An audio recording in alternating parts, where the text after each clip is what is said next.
The beginning of the story was unremarkable. I was an ordinary reader who loved romance and fantasy novels. One day, I died unexpectedly and woke up in a world destined for destruction. I was reincarnated as a character from a novel I had read. Just like that, I became a woman with captivating long pink hair, stunning beauty, and inherited a huge fortune. As the supporting character, Miss Sherry, everything was fine while I was ignorant and squandered my wealth. Until a completely accidental event occurred. Memories flooded my mind in an instant. It was insane. The novel I was reincarnated into was a complete and utter tragedy. Screams erupted everywhere. Monsters. Monsters. A poorly written romance novel with an apocalyptic survival theme. At that moment, I made up my mind. Many people were bitten to death by monsters. Sherry's pupils contracted in fear. She saw an axe fall beside her, and some others turned into monsters themselves. So I decided to survive until the very end, no matter what. To face the apocalypse, I found a shelter. The process was difficult, but I had to protect my family and my real people. My plan was supposed to proceed smoothly, until one day, an uninvited guest showed up. Then even the second male lead appeared. This went against my original intention of just wanting to live a quiet life. I kept getting entangled with the main characters of the novel. Is this really okay? It should be fine, right? The world finally collapsed. Screams tore through the sky. Cities were burning. Footsteps trod over slopes of blood. People cried out for help in despair. The roars of monsters and the screams of humans mingled into a chaotic mess. Just yesterday, this was a bustling village. The market was filled with the clamor of people. Screams rang out again as the crowd scattered and fled. It finally came. She saw a figure being devoured by a monster. A monster. Yes, it doesn't make sense, but that was a real monster. From now on,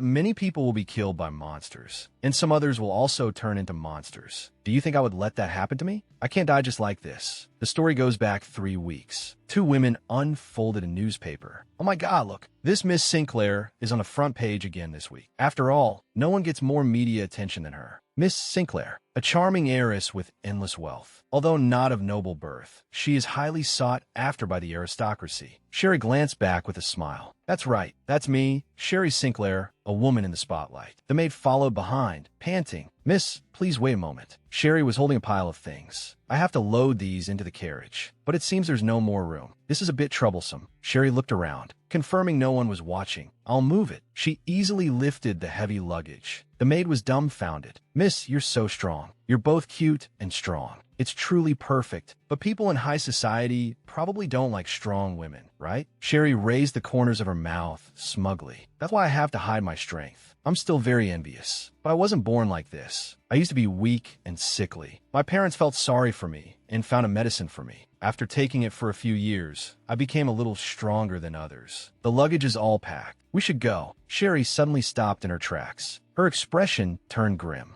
The maid asked with concern, Miss, what's wrong? Sherry shook her head. It's nothing, just a little dizzy. Let's go. She missed a step. Her body suddenly tilted backward. At that moment, everything changed. A sudden dizziness. I lost my balance. My head hit the floor hard. The intense pain felt like it was tearing me apart. Memories flooded in like a tide. A bright light flashed. Sherry woke up with a start, gasping. Sherry slowly sat up. The maid rushed in, anxiously calling out, Miss, are you awake? The maid asked urgently. The doctor said it's a mild concussion. Are you all right? Sherry responded in a low voice. I'm fine. The maid was still worried. Really? Should I call the doctor again? Sherry took the handkerchief. No, I'm fine. More importantly, she looked up, her eyes sharp. Bring me all the newspapers I've collected. The maid went to get them. Yes, I remember everything now. I remember who I am, and I remember this world. This is the world from the novel I read in my past life. A novel called End of Days Love. A novel set in a collapsing world. A low-budget apocalyptic survival romance novel. The female lead, Aurora, gathered all the male leads. They formed a survival team to find a cure for the virus. In the story, the survivors established various camps. The size of the camps represented their respective strengths. Aurora conquered the camps one by one, constantly expanding her influence. And my character, Sherry Sinclair, was a burdensome supporting character. She put the second male lead in danger and was eventually bitten to death by a virus monster. Sherry collapsed onto the bed. It's too absurd. In reality, I died in a helpless car accident, and this world is also destined for destruction. What should should I do? No matter what, I can't stop the end of the world. No matter where I run. Wait, run away? Sherry looked up abruptly. That's right. Since the apocalypse is coming, I should be fully prepared. Sherry stepped onto the floor barefoot. I still have memories from my past life. I'm going to hide in a sturdy shelter to avoid the monsters that appear after the apocalypse. The maid pushed the door open. Miss, I'm back. You should be lying down and resting. Sherry reached out her hand to the maid, her eyes determined. Susanna, give them to me. I'm going to build my own shelter. There are already reports about the infected. Sherry spread out the newspaper. The headline of the Benton Times was shocking. Does this mean, oh my God, less than a month left until the destruction? There's not much time left. Just packing the necessities isn't enough. First, food, which is supplies. I already have a plan for that. Second is preparing funds.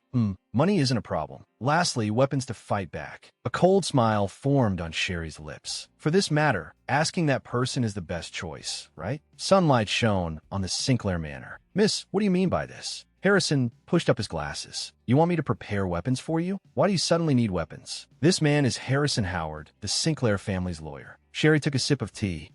Let's just say I suddenly want to protect myself. Since my parents passed away, he has taken over all of the family's affairs. To someone like me who has been lonely since childhood, he is like a brother. Harrison's smile was gentle, but his tone left no room for doubt. Please explain in detail what you plan to do with the weapons. What kind of trouble are you trying to cause now? Sherry thought to herself, it seems he won't let me off easily. I hope I can handle this myself. If I buy a large number of weapons under the name of Sherry Sinclair, it will undoubtedly attract attention. But if it's the capable Harrison, he can handle it cleanly. So I have to convince him. An idea flashed through Sherry's mind. The best excuse. She clasped her hands together, smiling brightly like a child. I have someone I want to shoot dead. That's it. Harrison's body suddenly stiffened. Sherry's smile vanished, her eyes turning sharp. I want to shoot a monster. This is the truth. This reason should be enough, right? That bastard. A cold glint flashed across Harrison's glasses. An ominous aura emanated from him. He interlaced his fingers, his voice bone-chillingly cold. Who is it? Harrison is overly protective. He will definitely investigate, rather than making up a lie. But it's better to create the atmosphere of a tragic heroine. Sherry lowered her eyes. That matter. I don't want to say it out loud. A brilliant choice of words. This way, he won't press any further. Harrison was silent for a moment. I understand for now. As for that bastard, we'll deal with him later. He pushed up his glasses. What kind of weapons do you need? Swords, crossbows, axes, things like that. I want them all. In that case, I will also find an instructor for you. Harrison stood up. But Harrison, I don't need an instructor. Harrison pushed up his glasses, his tone leaving no room for argument. Miss, this matter is not up for discussion. Anyway, there isn't much time. I probably won't even meet them. She sat up straight. If we're going to do this, let's do it thoroughly. I plan to build an armory as well. You know my personality, right? Harrison was expressionless. As you wish. Where will the armory be built? A village called Brunel. Harrison crossed his arms. Brunel, huh? Harrison probably doesn't know. It's not very far from the capital. He pulled a scroll from a pile of documents. His hand hovered over the map, precisely pointing to Brunel's location. Harrison asked, puzzled, Miss, why this particular village? Sherry tapped her chin with her fingertip. You ask why? Because that's how it was written in the novel. In the apocalypse, the most indispensable thing is food. Due to food shortages, the protagonist couldn't stay in one place for long. However, a supporting male character solved this problem. Sherry rested her chin on her hand. But that has nothing to do with me. 6 months before Aurora and her companions arrived, the mansion on Mount Rivanilla was like a fortress. He created a vegetable garden in the spacious courtyard. The mountains behind also made it easy to gather resources. Self-sufficiency is the first step to survival. In that sense, Brunel is the perfect place for survival. Sherry showed a relieved smile. My parents in my past life were farmers, and the knowledge I absorbed from them has come in handy. It's still 2 years until I meet the male lead who can develop the cure. I just need to survive these 2 years. But Harrison might die if things continue like this. I will never let that happen. He's the only family I have left. Sherry took a deep breath. Harrison, this is a gamble, but I have to say it. Look, the end of the world is coming soon. A plague is about to break out, turning humans into monsters. I plan to go to Brunel to prepare for the apocalypse. Sherry decided to lay her cards on the table, to say directly. The room fell silent. Harrison spoke softly.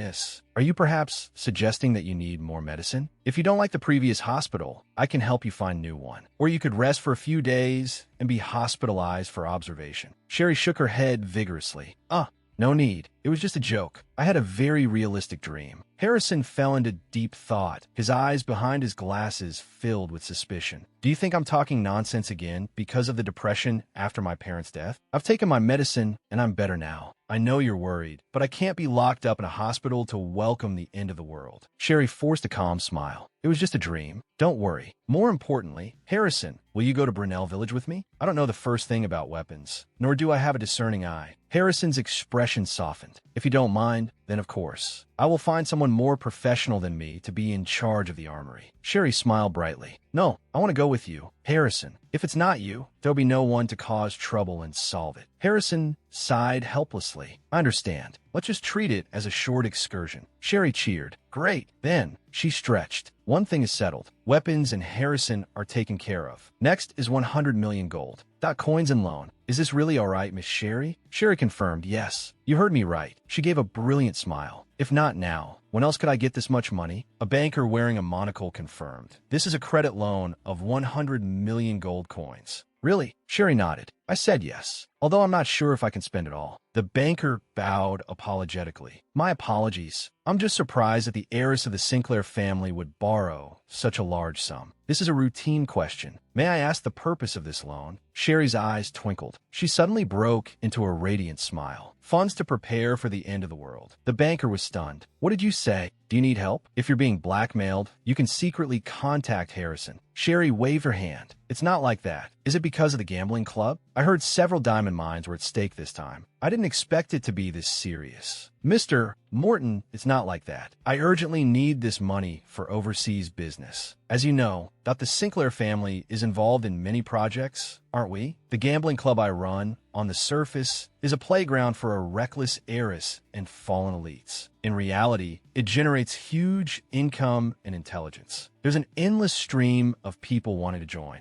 Morton thought I urgently needed cash to expand the club, but I haven't been there in a long time. I'm even planning a hand over the management rights. Sherry's patience ran out. She questioned coldly. Why are your questions so long? It feels like you're interrogating me. Are you looking down on the Sinclair family? The banker panicked. Of course not. I'll get everything ready right away. Sherry looked at the mountain of cash piled on the table. Her eyes lit up. Cash is the best. Long live the rich. Sherry looked at the case full of cash, feeling like she was exploiting a loophole in the system. Once the virus spreads, the country will collapse and money will become worthless paper. Before that, I must spend this money as quickly as possible to prepare for the end of the world. It's time to hoard survival supplies. Sherry opened a newspaper. What's this? Is this a follow-up report to that previous article? The monster disturbance on Renovating Street. The banker approached. Are you interested in this article? Shall I get it for you? Sherry nodded. Yes, thank you. Sherry sat in the carriage, engrossed in reading the newspaper. On the very night this article was published, the first real monster in the novel appeared. That was the incident where the female lead, Aurora, first encountered a monster. She is Aurora, the adopted daughter of Duke Lancaster. An anonymous letter led her to Renovating Street. The letter said, I will reveal the secret of your birth. There, she encountered an infected person who had been starving for days. So this is how the story goes. Right, that thing will appear here. She stared intently at the newspaper. Alpinus herb. Eating this herb is like getting a vaccine. Even if bitten by a monster once, it can prevent infection. As for why this herb has such a miraculous effect, and why it appeared in the mansion on Renovating Street, no one knows. Because the damn novel was discontinued. I should take it with me when I go to Brunel. In the novel, Aurora didn't know how to use the herb, so she left it there. She deeply regretted it later when she learned of its effects. I have no reason to repeat her mistake, right? Tonight, I'll go to Renovating Street and get that herb. I need the Alpinus herb. But she stroked her chin. The thought of possibly facing a monster makes me nervous. To be honest, I only know the novel through words. I've never seen a monster with my own eyes, so it feels unreal. Since I'm already here, I must act carefully. Sherry peeked out from around the corner, peering deep into the alley. Once bitten by a monster infected with the virus, you will also be infected and turn into a similar monster. Monsters that were once human will acquire different monster forms based on their physical characteristics before infection. For example, someone with strong athletic ability will become exceptionally agile, but they also have weaknesses. Their eyesight is very poor, but their hearing is exceptionally sharp. They're also afraid of fire, afraid of anything scorching hot. Just in case, I prepared a hand axe and Molotov cocktails based on my memory. Although carrying these things is breaking my back. If a monster appears, I'll use a Molotov cocktail to drive it away, then split its head with a hand axe. A scream pierced the night sky. Sherry turned around abruptly. Is a monster already outside? This is different from the novel. Wait, no. A figure staggered and bumped into the iron gate, almost falling over. Long, wavy silver hair cascaded down to her waist. Amethyst-like eyes sparkled. It's at 61 G. Nodham Street. Most importantly, that letter. It's the very letter Aurora received. The novel's protagonist, Aurora Lancaster. She was adopted by the Duke of Lancaster's family at the age of 15, having lost her memories. The Duke and her brother, Eden, doted on her, but the mystery of her birth always lingered in her mind. For a drama enthusiast, this is an irresistible temptation. If I were Aurora, I would come even if it meant taking a huge risk. But seriously, why is she just standing outside the gate? Is the gate locked? Sherry peeked from behind the wall. Her clumsy appearance is quite cute. Logically, Aurora should encounter the monster first, and then I can take the opportunity to loot the empty house. But it's unpredictable when Aurora will act. I don't need to linger here. Before anything unexpected happens, I need to get the herb quickly and leave. Sherry made up her mind, her figure flashing as she rushed towards the mansion. Sherry vaulted over the mansion's wall, landing lightly in the courtyard. It's so quiet here, as if no one's around. Of course, I know this is just an illusion. Sherry, wearing a mask and holding a candle, knew the infected person had been lurking in this mansion for several days. I must stay vigilant. Suddenly, a strange sound came from behind. Sherry spun around. What was that? I think I heard something. Sherry let out a long breath. That was scary. I thought it was the monster. Turns out it's just a small box. What did it fall from?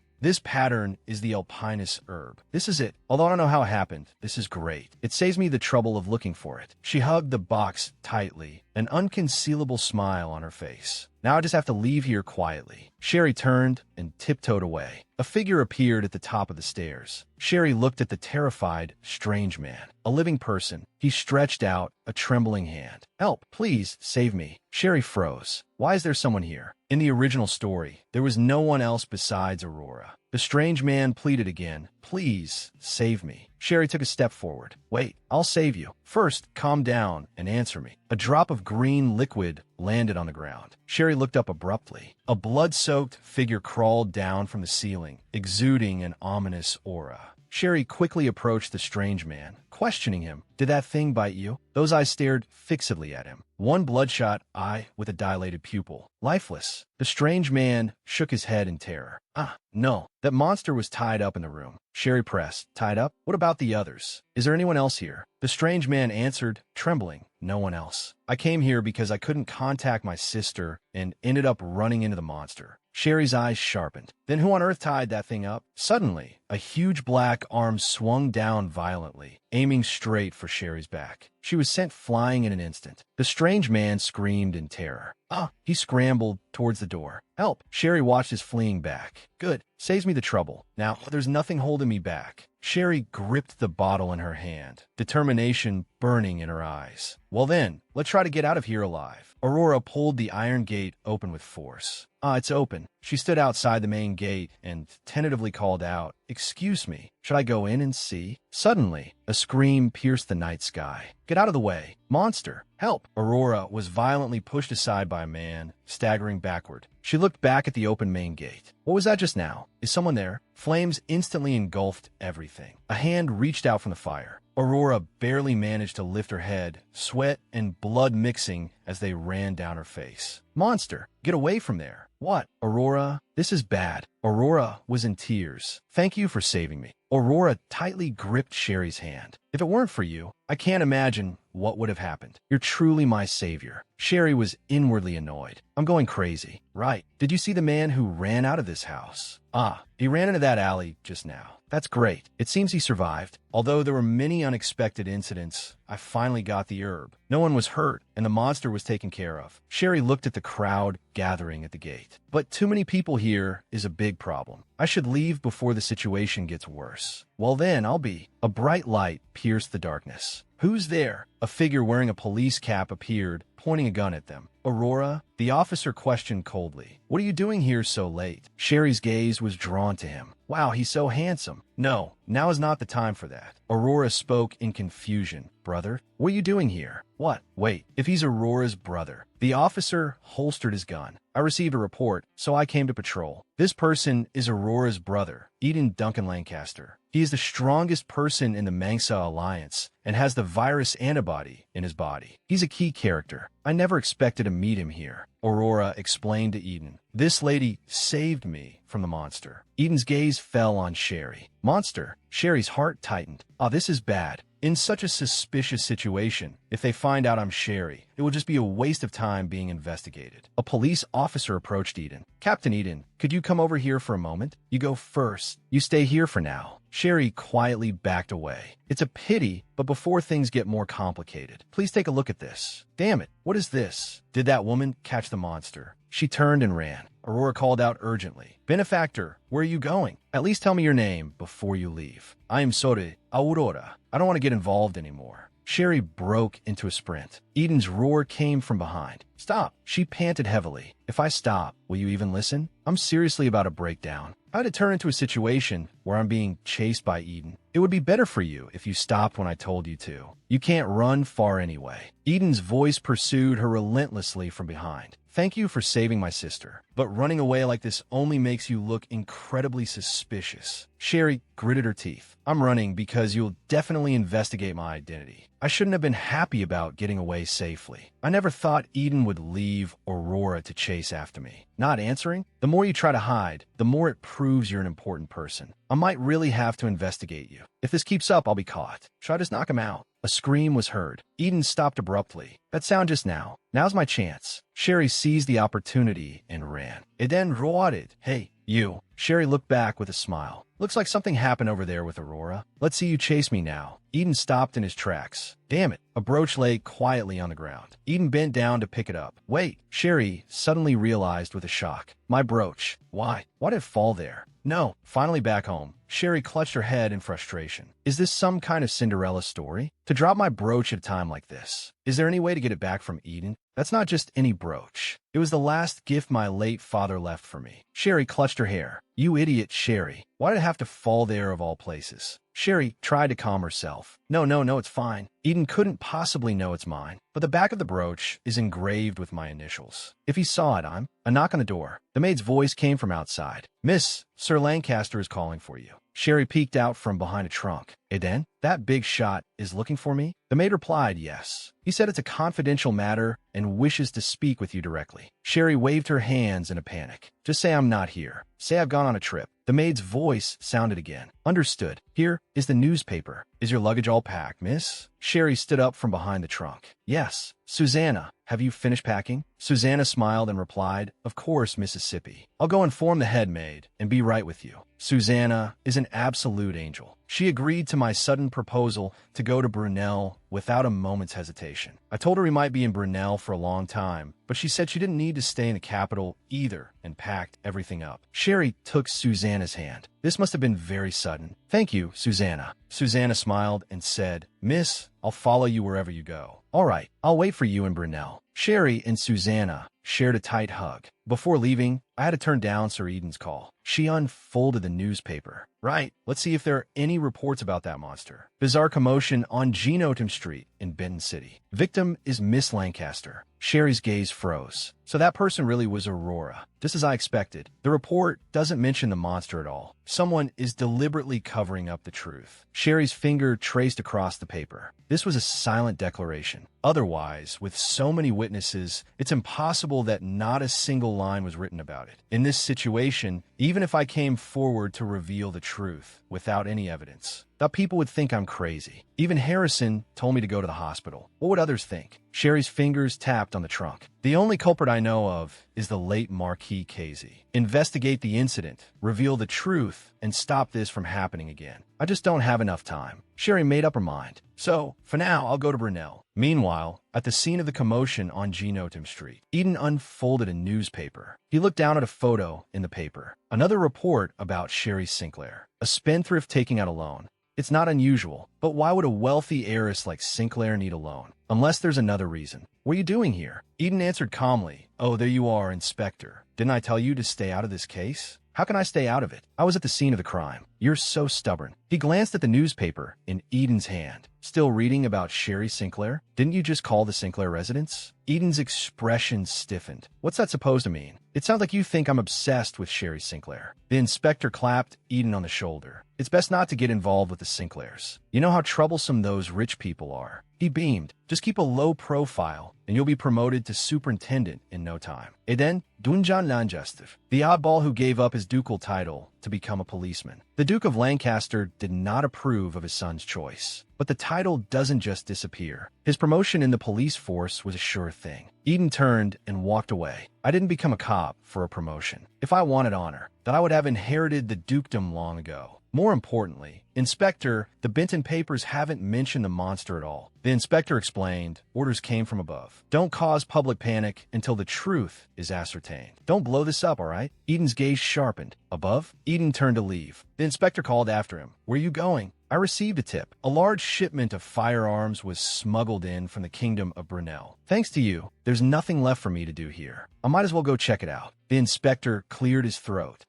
Who's the informant? I'm on my way to find out. He gave a slight wave. Farewell. Sherry recalled the route, starting from the capital, Benton, passing through Westmore, Horndaff, and finally Gentine. The train made 4 stops. Get off at Gentine Station and switch to a carriage. The carriage continued deep into the mountains. Finally, it arrived at a secluded mountain village, Brunel, a place with no cars or trams. Sherry got off, carrying her suitcase. She spread her arms and let out a long breath. Finally here, a brilliant smile bloomed on her face. I'm going to build a shelter here. Brunel. Sherry wiped a tear from the corner of her eye. It was such a long journey, but it was much faster by train. But Sherry looked around. It was better than she had imagined. The village was small, but it had a grocery store, a general store, a clinic, and even a weapons shop. It had everything needed for survival. You could practically turn the whole village into a survival camp. If only I could buy the entire village. But alas, some things can't be bought with money. She looked up into the distance. Is that mansion my new home? An ominous mansion stood on the hill. It looked like a place where monsters would lurk. Sherry's smile froze. The secluded mansion from a novel. The place where Vanilla lived. This must be it. The fortress on the hill stood firm. Seeing it with my own eyes, I understood how he could hold out for so long. There was a river in front of the village and a large mountain behind it. I'm not sure if Vanilla really cursed this mansion, but I bought it directly from Vanilla through an introduction from the village chief. But Sherry stood in the marketplace. Why isn't Vanilla here yet? This is making me anxious. I hope everything is all right. Eden slammed the man to the ground. The man screamed in terror. W, what are you doing? He looked down at the person beneath him, his tone icy. What did you say? Isn't it obvious? In the kingdom of Graydon, it's illegal for civilians to possess firearms. Yet you were caught red-handed dealing with armed smugglers from the kingdom of Brunel. And you still want to deny it? You ran the moment you were spotted, which proves you're guilty. This feeling is familiar. Eden demanded, didn't you just say the smuggled guns were all sent to some remote village? Where exactly? The man collapsed on the ground, pleading in terror. I don't know. I swear, I'm just a delivery boy. Eden grabbed him by the collar. Cut the crap. Look at that passerby over there. Even he knows you're lying. We've confirmed that Harrison Howard is the mastermind behind this operation. The man went limp. His eyes lost focus. Eden's gaze was sharp. So, was the one who bought the weapons Sherry? Why am I so suspicious of Sherry? I told Inspector Marcel it was a tip, but the truth is that I personally saw an illegal arms expert from Brud, Kess, meeting secretly with Harrison Howard. It's obvious Harrison has someone backing him. Eden picked up the phone. A cold female voice came from the receiver. I'm sorry, the young lady is traveling. Even when I try to confirm with Sherry, she completely avoids contact. The sole heiress Sherry disappears after taking out 1 billion gold coins. Is this really just a coincidence? The man lay limp on the ground. We only know that Sherry went to Brunel today. Eden looked down at him. Today? Where is Brunel? Not sure. All I know is that it's a remote little village with no train station. A dazzling heiress who lives a life of luxury. Why would she go to such a backwater place? If she really did order a large quantity of firearms, then her reason for leaving is extremely suspicious. Sherry sat on a bench in the sun.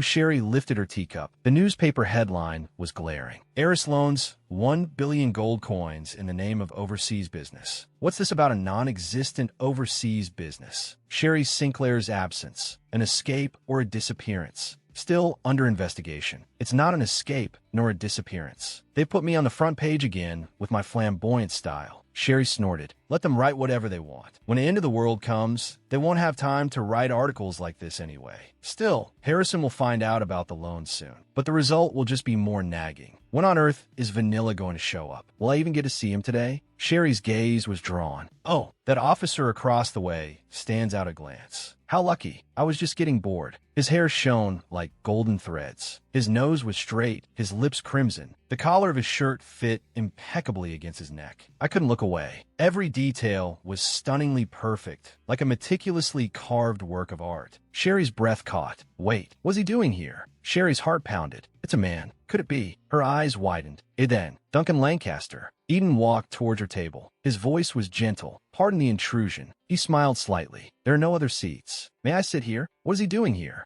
Sherry feigned composure. Yes. No matter how I look around, there are no empty seats. Please have a seat. Sherry took a deep breath. Calm down. Although Sherry didn't know why Eden was here, if he was investigating the Genodem incident, he should have arrested Harrison first. Eden's gaze fell on her. I've been wanting to meet you. I never expected to run into you in a place like this. It seems you know who I am. Sherry was screaming internally. Of course he knows. Eden's voice came through clearly. Sherry Sinclair. You are quite famous, after all. The papers are full of stories about you every day. Sherry's thoughts were in a whirl. Is he testing me? Why doesn't he just ask directly so I can come up with an excuse? She forced a smile. I see. So I'm a little famous. Eden extended his hand. His posture was elegant. My apologies for the late introduction. I am Eden Duncan Lancaster, an investigator with the Benton Police Department. Sherry's mind reeled. Who wouldn't know him? Once he sets his sights on you, he never lets go. No criminal in Benton can escape his grasp. That's the origin of his nickname, the Mad Dog of Benton. And now, that Mad Dog was standing right in front of me. Sherry forced a cheerful expression. Unbelievable. This is so interesting. Eden, Dunjan Lanjastov. You're the one who's always in the papers, aren't you? Sherry shot to her feet, raising her hand high. It's me. She let out a long breath. That was close. I almost blew my cover. I'm here to hand over the keys. The man introduced himself. I am Vanilla Idol Raskin, the owner of this mansion. He seemed much colder than his name suggested. Sherry put on a business smile. A pleasure to meet you, Miss Raskin. You applied for the house purchase contract, correct? She took the keys. Then from now on, I'm the owner of this mansion. Eden's voice came from behind. A mansion? The Sinclair family? Why would you buy such a rundown house? Sherry immediately turned around and hissed. Shh, be quiet. Do you want everyone to know I'm a Sinclair? Eden asked with a blank face. Is there a problem with that? Sherry feigned curiosity. The famous Mr. Eden, what brings you all the way out here? Eden's smile was perfect compared to your reputation. Miss Sinclair, my presence is hardly worth mentioning. He retorted, and why have you come to this rural place? Sherry blinked. My mother. I'm looking for a vacation villa. So, Mr. Eden, can you explain why you're here? Eden tipped his hat. I was assigned here. Sherry was taken aback. Assigned? She scoffed internally. Like hell, a Lancaster coming to a rural place like this? Something big must be about to happen here. Eden's eyes seemed to see right through her. Yes, it seems something is about to happen here. Sherry laughed dryly. Something is about to happen. Vanilla cleared his throat, interrupting their exchange. Sorry to interrupt your war of words, but who bought the mansion on the hill? Sherry sighed to herself. It's not a huge problem, just a hassle. Vanilla said with a cold expression, don't worry. I only care about the money. I don't care if you're Cherry Sinclair or Mango Sinclair. Sherry was speechless. I see. Vanilla, you really are a slave to capital. Eden's gaze fell on the game slung over Vanilla's back. What is that? Vanilla answered nonchalantly, "Oh, this? As you can see, it's fresh. I'm a hunter. The village chief pays well, so I hunted a few at his request." Eden was thoughtful. "I see." Sherry recalled the plot of the novel. Vanilla was able to survive alone for half a year, not just because of the mansion's excellent defenses, but because he had the skills to survive on his own. A glint appeared in Sherry's eyes. "I want to recruit that man for my shelter." He turned to Sherry. "Brunel is a remote, rural place, and the mansion is in such a secluded location. I warned you, Sinclair, since it was your own choice, don't expect a refund later." Sherry nodded firmly. "I know. Buying that mansion was entirely my choice." Vanilla turned to leave. "I'll be in the village for a while. Come find me if you need anything." Vanilla's tone was devoid of emotion. "Of course, it won't be free. No matter how pretty and cute you are, Miss Sinclair, I won't give you a discount." Sherry's smile was sweet. "Miss Raskin, is there anything special about this mansion? Like hidden facilities or something?" Vanilla fell into thought. Hidden facilities?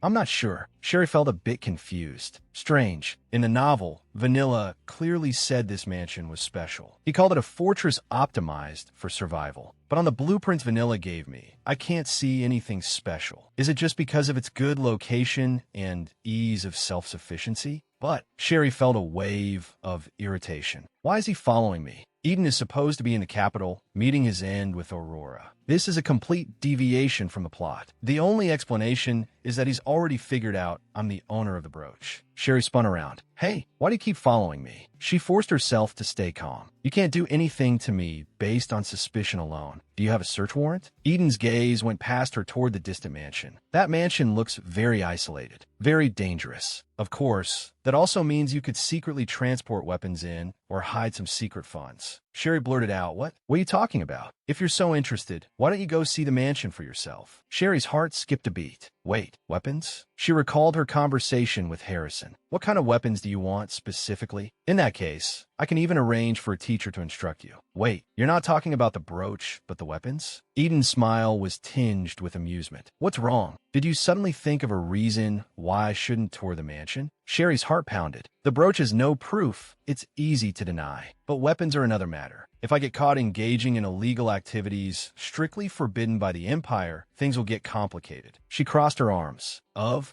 course. How can a man just enter the house of a woman living alone? That's absurd. Eden sepulk kadmdi. I'm not a stranger. I'm a police officer." Sherry retorted loudly. "Aren't police officers strangers too? A man is a man." She wailed internally. "I can't go to jail before the apocalypse." Eden's thoughts were a mess. "Wait, how did the topic get to this?" She glared at Eden. "Without a search warrant, you're just a stranger. A beast. You beast. Eden temporarily retrioted." Sherry gazed at the mansion before her. "This is where I'll be living for the next 2 years." She surveyed it with satisfaction. "Just as I requested. It's large and very remote." The mansion looked like a ruin, overgrown with weeds. It seemed the house was about to be swallowed whole. Sherry's smile froze. "Do I have to clean all this by myself? Can I really do it?" "No, I can do it. Sherry, you can do this." She clenched her fists, cheering herself on. "Let's go Sherry's happy house." But at that moment, Sherry had no idea that in the distant future, the name Sherry's happy house would appear in history books. If she had known, she would never have called it the happy house. Sherry looked around. The central fountain and the front garden. The well next to the garden and the shed that looked like a warehouse. It'll take at least 2 years to finish. Until then, I need to hold on. I have to turn this place into a self-sufficient environment. She began to plan. The garden is spacious enough, perfect for starting a vegetable patch. I also need to build a defensive wall for the mansion. She held up the blueprints, a brilliant smile on her face. "A perfect plan. Let's do it." She suddenly stopped, her gaze falling on the end of the blueprint.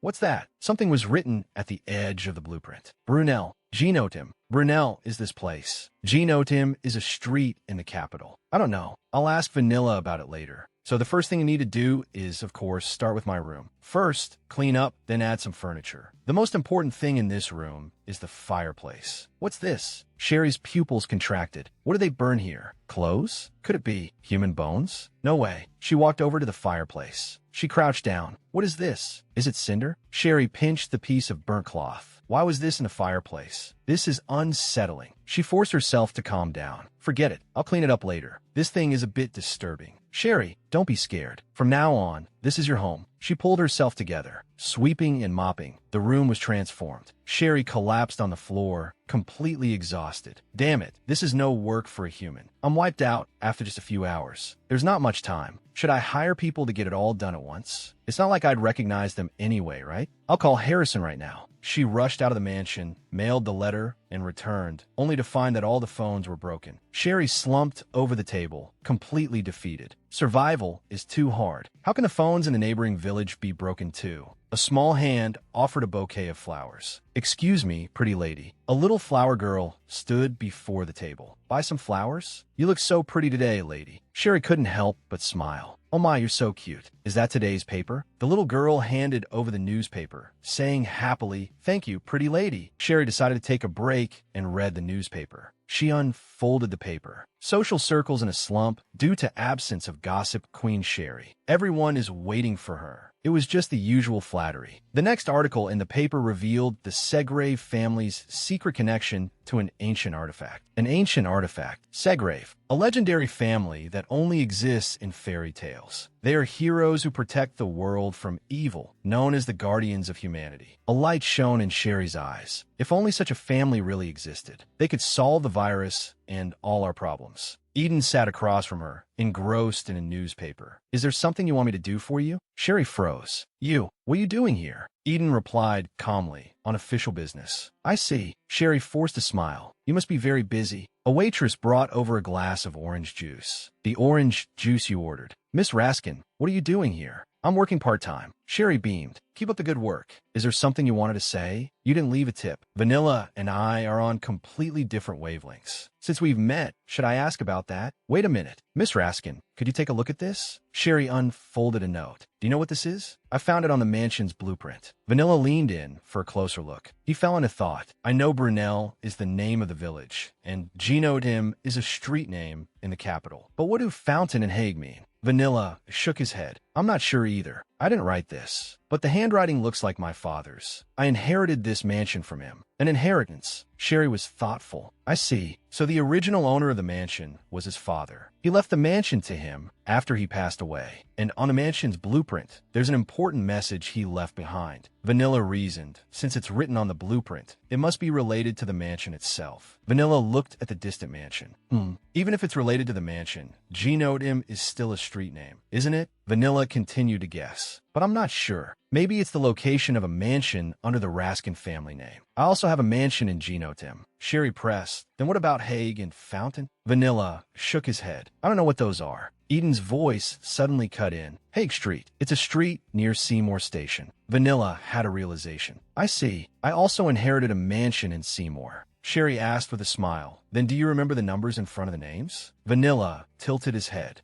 I don't really remember. Sherry looked at him. You look like you need a rest. But thank you for the information. By the way, do you know anyone strong nearby who can help with cleaning? Vanilla asked, puzzled. Cleaning? Sherry explained, there's a lot of furniture to throw out, and the mansion is too big for me to handle alone. Vanilla suggested, I know a few non-professional cleaners. Can I introduce you? Sherry immediately agreed. Yes, please. If possible, I'd prefer people who are discreet. I want to avoid any gossip. In that case, Eden was thoughtful. He remained silent. Vanilla went back to work. I can finally breathe a sigh of relief for now. I was a little anxious earlier, but since it's about the Raskin family's mansions, I shouldn't have to worry anymore, right? Did you see this? Because Sherry seems like an elusive person, I wanted to do some research. So I found a newspaper. I discovered an interesting article. Eden's finger tapped on the paper. An interesting article? What did you see? The newspaper headline was prominent. Bitten Times. Sinclair family heiress, Sherry Sinclair, the worst cricket player in history. Sherry was speechless. Where did he get this? So what exactly are you curious about? Eden looked directly at her. You don't play cricket anymore? Since you were an active player, you must still have some skill. Sherry lifted her cup, her tone flat. After reading that article, you should have guessed, right? My skills were terrible. The only reason I got to play was because the club needed a puppet. A puppet who could bring in sponsorships. I didn't know that at the time. I thought I'd earned it with my own abilities. Looking back now, the club probably just needed the Sinclair name. Many people have approached me like that over the years, so I know the routine very well. Look at that. He probably feels sorry for bringing it up. He has a difficult personality, but he's not a bad person. No wonder they could become friends. Never mind. It's all in the past. She gently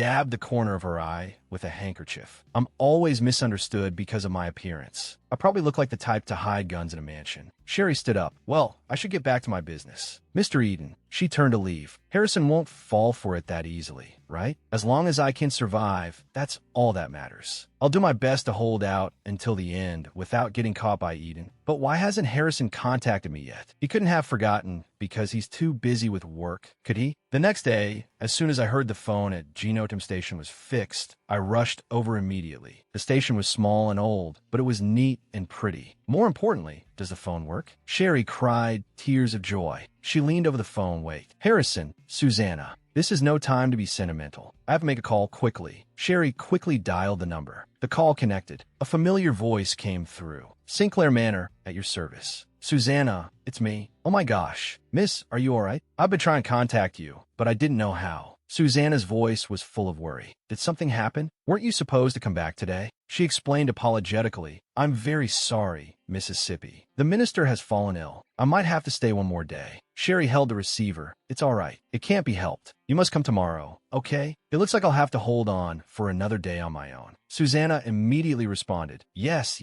I've already booked my ticket. I should be there by tomorrow afternoon. Miss, are you okay? Are you feeling unwell anywhere? Have you been eating properly? Of course. How was the capital? Nothing unusual, right? Susanna's voice came from the receiver. Of course. It's just that the manor feels very quiet without you. Sherry closed her eyes. No, the manor has always been like that. Susanna hasn't been here long, so she doesn't know. My parents are always busy with business. I'm always busy going out. The Sinclair Manor is often empty, and it will probably be like that in the future too. By the way, what about the others? Susanna's voice sounded troubled, though. He's not here right now. Really? Did Harrison say anything? I sent him a letter, but there's been no response. Really? That's strange. We haven't received your letter. Mississippi, speaking of which, I heard the postman went missing recently. What? The postman went missing? What do you mean? I saw in the newspaper. Recently, postmen have been suddenly disappearing or being found dead. The world is really dangerous these days. Miss, be careful when you go out at night. Thanks for the information, Susanna. Please be careful too and let Harrison know about this. By the way, something is happening in Brunel right now. That incident was likely caused by a monster. I've been hesitating. This world seems to be preparing for its destruction. Preparations. Yes, it doesn't matter if Eden is here or not. I have to survive no matter what, by my own strength, without relying on anyone. Eden sat at his desk. He was flipping through a file. The ghost story of Westmore City. It was the place those two had mentioned before. Around this time last year, strange things were reported in an abandoned house in Westmore. It was said that screams could be heard every night. A handprint was found on a broken window. After the screams, a beast-like howl would always follow. The police were dispatched after receiving reports, but they found no trace of any person or animal in the abandoned house. There were over 10 reports in total. More than 10 residents in the area went missing. But due to the lack of evidence of a crime, the incident eventually became a ghost story. Eden's gaze sharpened. This is very similar to the story I heard before. Aurora said the woman who dropped the brooch was her benefactor. He flipped the brooch over. The initials on the back were a perfect match for Sherry's name. Come to think of it, the masked person's eye color was also similar. Huh, what am I thinking? What kind of person is Sherry? Really? The Sinclair heiress who's on the front page of the newspapers every day. A topic queen who loves lavish parties, spends money like water, and is plagued by scandals. Eccentric, indecisive,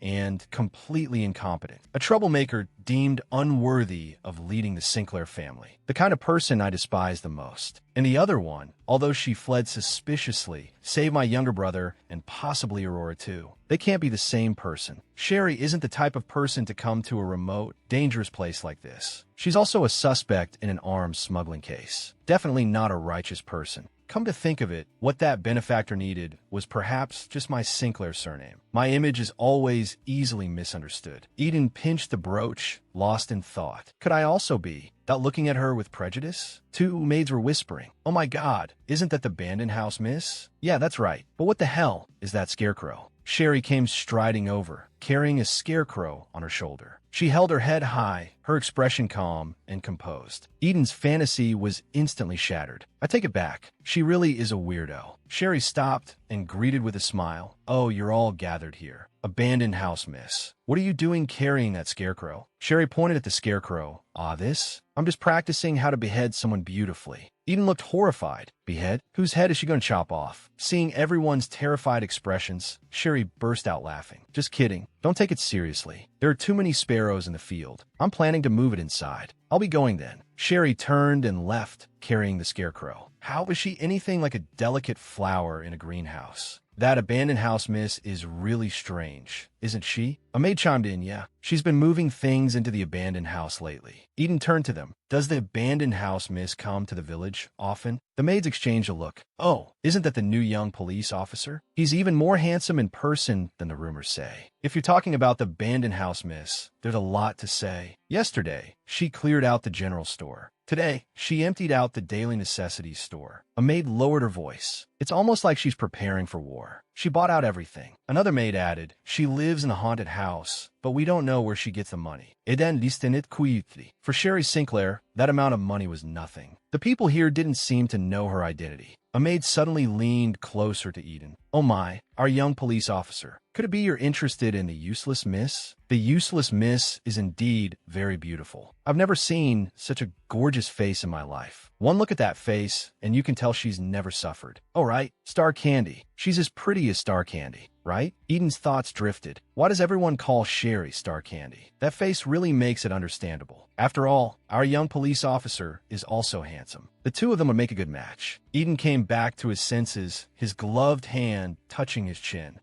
No. The maids teased with a laugh. Hey, it looks like you're stalking the abandoned house, miss. Eden immediately denied it. Absolutely not. What is everyone gathered here for? Jindo, did you just get back? A lot of hunters suddenly gathered over at the haunted house. I want to check it out. Where are you heading now, Eden? A villager chimed in. I guess you're going to see that haunted house, miss, right? Correct answer. After hearing what the officer said, I was just about to go take a look. I'll go on patrol first. The workers were quick and skilled. They were introduced by Vanilla. After cleaning up, I'll have them repair the walls. Although it's expensive, they're tight-lipped, and they'll be leaving the village soon, so there's no security risk. It's killing two birds with one stone. Sherry looked at the high wall with satisfaction. It's a good thing I called them. A worker waved and shouted, miss. He pointed at the height of the wall. Do you want to build the wall even higher? Sherry nodded yes, much higher than it is now, and reinforce it to be thicker and stronger. Also, install metal torches on the outer wall. The worker looked confused. Metal torches on the outer wall? They're afraid of heat. So, using fire is the best way to keep them away from the walls. Sherry confirmed with a smile, yes. The other requests will proceed as usual, right? The worker replied, that material hasn't arrived yet. As soon as it does, I'll install it right away. Don't you worry. I've decided to replace the front door with a huge stone door. Once locked, it's a door that cannot be opened from the outside. Of course, since I have superhuman strength, I'm an exception. The repairs and supplies are all being prepared according to plan. Everything is under her control. Now, all that's left is to plant the alpinus grass. But because of an unexpected incident, my perfect plan was ruined. Sherry slammed the table and stood up. I told you. That's not true. It's just a common herb. Just an herb. Yes. That's what the fertilizer merchant said. He thought the way you were buying fertilizer was suspicious, Mississippi. He asked a lot of questions. He said you didn't look like someone who grows herbs, Mississippi. So, rumors about your suspicious behavior started to spread. It's our principle to investigate all reported cases. That's what they said. Lies. They must be trying to use this as an excuse to investigate thoroughly. Sherry sat down weakly. So what do you want from me? Eden handed her a document. Please cooperate with us. How exactly? An expert will come. You'll meet with them and undergo an assessment. If there are no problems, you'll be free to go. Sherry frowned. What? So many people have come to watch the spectacle. The rumors must have already spread. Whispers came from the crowd. Why was the miss from that fallen family arrested? I heard she was growing something illegal. This is a misunderstanding. How could I possibly grow something like that under these circumstances? A voice spoke up, excuse me. I'm here for the consultation. Sherry's heart tightened. What? They're already here? Who on earth is the expert? She snapped her head up and saw an unexpected figure. Why? Why is he here? Knox Cornell, Devonshire. He showed a slight smile. It was the second male lead from Fated Love and also my favorite character. He is Mrs. Harrison's younger brother, the youngest son of the Devonshire family. Their family invented anesthetics, completely revolutionizing the field of medicine. In the past, substances like cocaine were used as anesthetics, so doctors were also quite knowledgeable about drugs. That's why he came as an expert. In the novel, he saved lives by amputating infected limbs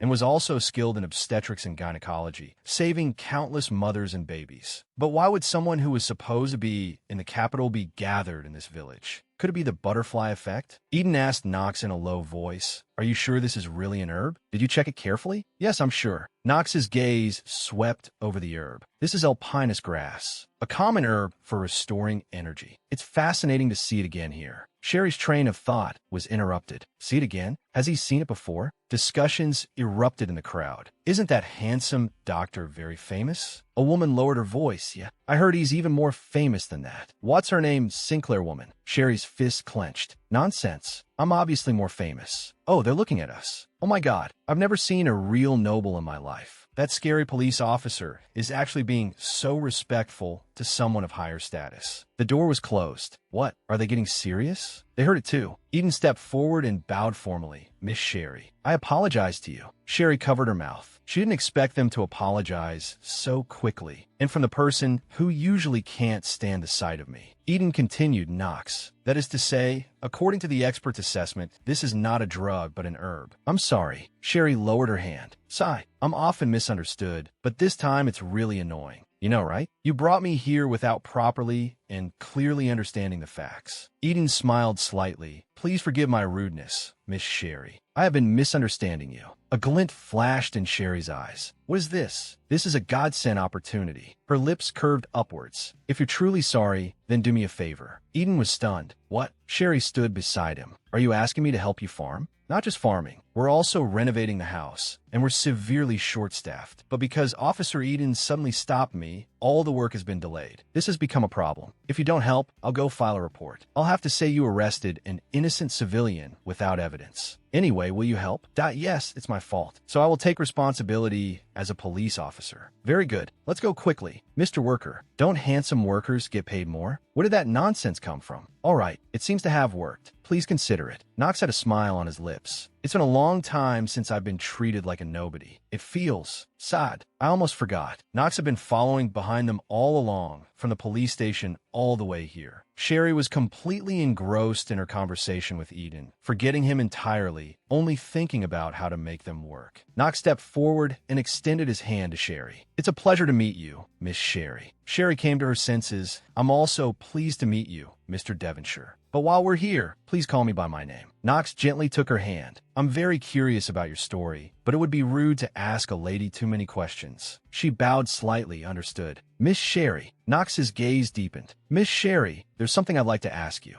May I have a moment of your time? Sherry glanced at Eden. Since it's come to this, I might as well make Knox do some work too. A sly smile appeared on her face. But I have to shut him up first. Sherry turned to face Knox. All right, please follow me. Knox smiled and said, Thank you, Miss Sherry. Let's go quickly. There's still a mountain of work to do. Knox's smile vanished. His eyes instantly turned cold. Sherry continued to give orders. As soon as we arrive, go chop firewood, tidy up the yard, and Eden looked incredulous. What? How much work are you going to assign me? Sherry, the rumored spoiled heiress, the so-called scandal girl. But he didn't believe those rumors, because on that day, in that mansion, what he saw was without a doubt Sherry. A few weeks ago, Knox first met Sherry. At that time, the urban legend of Westmore was escalating. Someone handed him a box. Surgeon, can you take a look at this for me? This thing keeps showing up at crime scenes recently. I suspect it's some kind of drug. Strange things always happen where this plant is found. So I've included it in the investigation. But we don't even know what it is, so it's hard to make progress. Knox examined the plant carefully. First of all, this isn't a drug.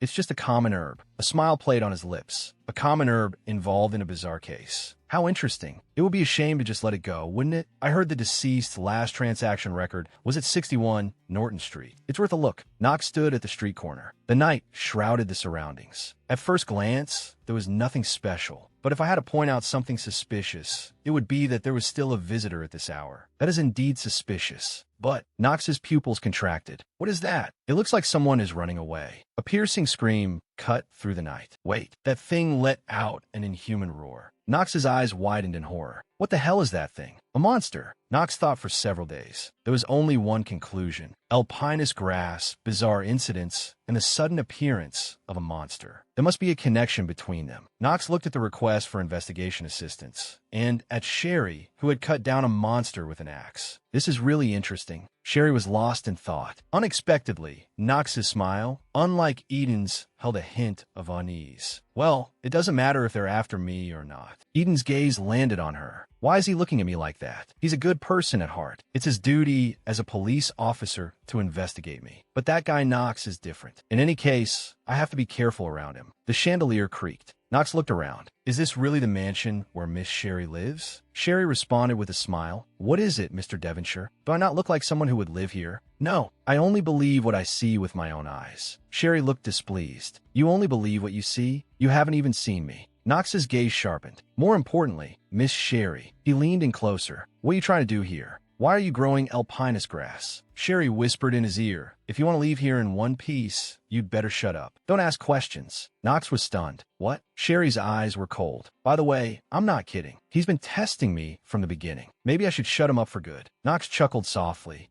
Don't worry. I'm not a talkative person. I won't tell anyone. But in exchange, tell me, why are you really here? What did you do to have to hide in a place like this? I'll keep it a secret from Lancaster for you. A secret just between the two of us. Isn't that better for you? Knox held a finger to his lips. I like secrets. It's more exciting that way. Are you some kind of pervert? Sherry was taken aback. She pulled her hand back. Just kidding. Sherry looked suspicious. What was that? Was that really a joke? You're acting very strange. Knox pressed on. Of course it was a joke. So what's the reason? Tell me quickly. This guy is so persistent. Sherry sighed. It's a hobby. When a person is nothing but money, life gets boring. I wanted something more exciting. The reason was vague, yet surprisingly plausible. Knox couldn't help but chuckle. He covered his mouth and laughed. Miss Sherry, your answers are always so unexpected. Sherry retorted, what's so funny about that? I thought nobles didn't like to show off their wealth. Knox shook his head. I'm different. I value personality over etiquette. Being bored is the worst thing of all. Eden's voice came coldly. What are you two talking about so happily, right? I almost forgot about this guy. Sherry looked at Knox. This guy is so annoying. Why does everyone have to bother me? Knox whispered, Sherry, we can't continue our conversation with this guy around. Should I get rid of him? Eden glared at Knox. Are you two close? Are you close with Sherry? He then turned to Sherry. You're not close with him either. Why are you talking like you're so familiar? Sherry was at a loss for words. By that logic, I'm not close with Eden either, yet he brought me home. I'm a police officer, and I personally don't like Lancaster. I'd rather get rid of this guy. Eden retorted without backing down. I don't like you either. Sherry was caught in the middle. Right, I almost forgot. These two had an even worse relationship in the original novel. They were classmates at the same school. As the heir of the Knox family, who valued noble dignity, he saw Eden as a thorn in his side. Eden ignored status and dignity, and in Knox's eyes, he was disgusting. Knox always picked fights, and Eden never backed down. It always ended in an argument. Sherry's patience ran out. Enough. How long are you two going to argue? She turned to Eden. Eden, step aside for a moment. I need to talk to Knox alone. But Sherry, she cut him off. Enough. Don't cause a scene in my house, understand? I'll have a proper talk with him and then send him away. You go take a walk outside. It won't be long. Eden hesitated for a moment. Understood. I'll be waiting outside. Sherry breathed a sigh of relief. Sorry you had to see that. Knox smiled. Thank you for your consideration, Mississippi. Let's sit down and talk. The two sat down at the table. Knox got straight to the point. Sherry, how much do you know about alpinus grass? Sherry held her cup. Why do you ask? Do you know something? I don't know much. I just happened to pick it up on the road. Knox smiled without saying a word. Sherry was startled. Was I wrong to send Eden away? I've been suspicious of him, but letting him wander around outside alone. Knox's gaze pierced through her. Eden is a police officer, so it's hard to get close to him. But Knox can, right? You don't have to be so nervous. I may not like Lancaster, but I'm friendly towards you. So what you're saying is, you're being nice to me because it's strange, but you have no reason to be nice to me. Knox looked at her with interest. I want to help you. I don't know what you're trying to do, but it looks like it will be fun to watch. Sherry flatly refused. I don't need help. You're going to need this. Aren't you planning to grow alpinus grass in that field? Sherry was startled. How did you know? That's right. I plan to fertilize and sow the seeds in 2 weeks. Knox said thoughtfully, Sherry, alpinus grass is not a crop. You can't grow it like that. Sherry was confused. Why? Isn't it a type of grass? What's the problem? The method for growing alpinus grass is slightly different from ordinary plants. It's very unique. Sherry pressed. How is it unique? Knox held up a finger. They grow by devouring insects. Sherry's face instantly turned pale. devouring insects? Knox added, to be precise, their roots absorb nutrients from insects to grow. They especially like centipedes and spiders. Sherry trembled all over. So what you're saying is, Sherry put her hand to her forehead. Those multi-legged bugs are eaten by the herb's roots, and then I eat that herb. She shuddered violently. Ugh, I actually imagine that scene. Knox held back his laughter. Sherry, your face. Sherry glared at him. Why is that guy laughing so much? It's so. So how should I grow it? He continued to explain. Plant the seeds in the selected soil, water them, and periodically buy some dead insects to put in. It's said that they will grow very well. Sherry covered her face with her hands. She collapsed onto the table, completely devastated. I have to do it, but I don't want to. How am I supposed to dig up that field? Knox looked at her. Do you still want to continue? Even if I help you? Sherry lifted her head. How are you going to help me? Knox smiled. If you allow me, I will help you with the planting. I'll help you catch the insects and take care of the planting process. Sherry turned around abruptly. This offer is too tempting to refuse. Knox added more pressure. If you're willing, I can also teach you some basic medical knowledge. Sherry's eyes lit up. This is too good of a deal. Of course, I have no problem with it. You're so eager. She finally asked the question on her mind. By the way, I've been meaning to ask, why are you in such a hurry to help me? There was a hint of slyness in Knox's smile. I just think it will be interesting. I like anything that's interesting. That's not much of a reason, but it seems I have no reason to refuse either. Sherry beamed. All right, then I'll be in your care. I trust in your excellent abilities. She extended her hand. It will definitely be interesting. Leave it to me. I told you I'm very capable. Sherry shouted in her heart. All right, get ready to be fully exploited by me. Everything is going according to plan. At first,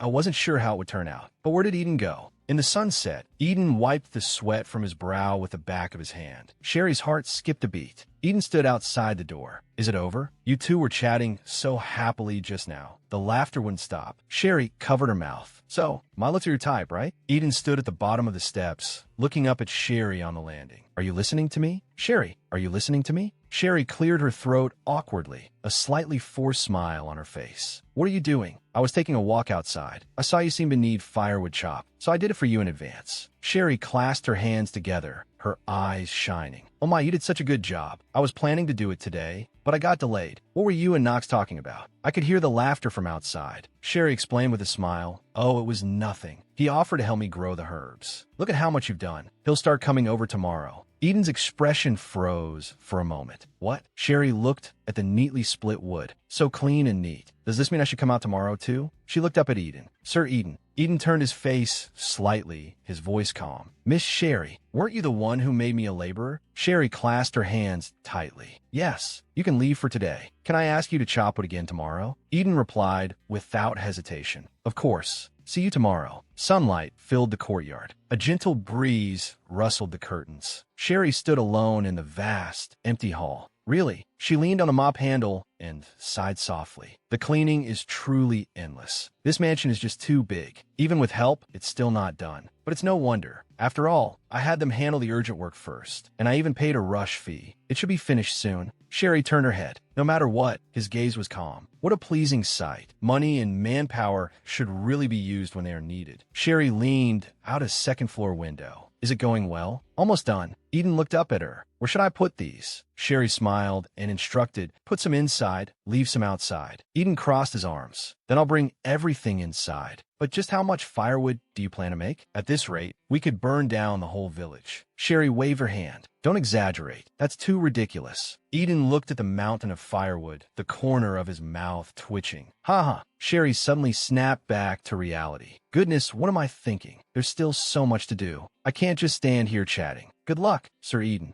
He remained silent, his gaze deep. He seems to want to dig up some secret while helping out here. But what can he do? There's no proof. Before the end comes, I might as well make good use of him. She closed her eyes, enjoying the momentary peace. Isn't that the room where the baby supplies were stored? I clearly cleaned it and closed the door. Sherry gripped the broom tightly and walked quickly toward the ajar door. She pushed it open cautiously. She peeked inside. The room was empty. There was only silence. Sherry turned around. Was it my imagination? A cold gust of wind blew past, and she shivered. What? What was that? She gripped the broom tightly, forcing a stiff smile onto her face. Sunlight shone through the window, illuminating an empty rocking chair. It was rocking gently. Is it the wind? For a moment, I thought the genre of this story had changed. How can this be a romance novel? Anyway, when I was cleaning, I noticed that quite a few people had lived in this mansion, and it seems to have been not too long ago. Although there's dust, looking at this chair.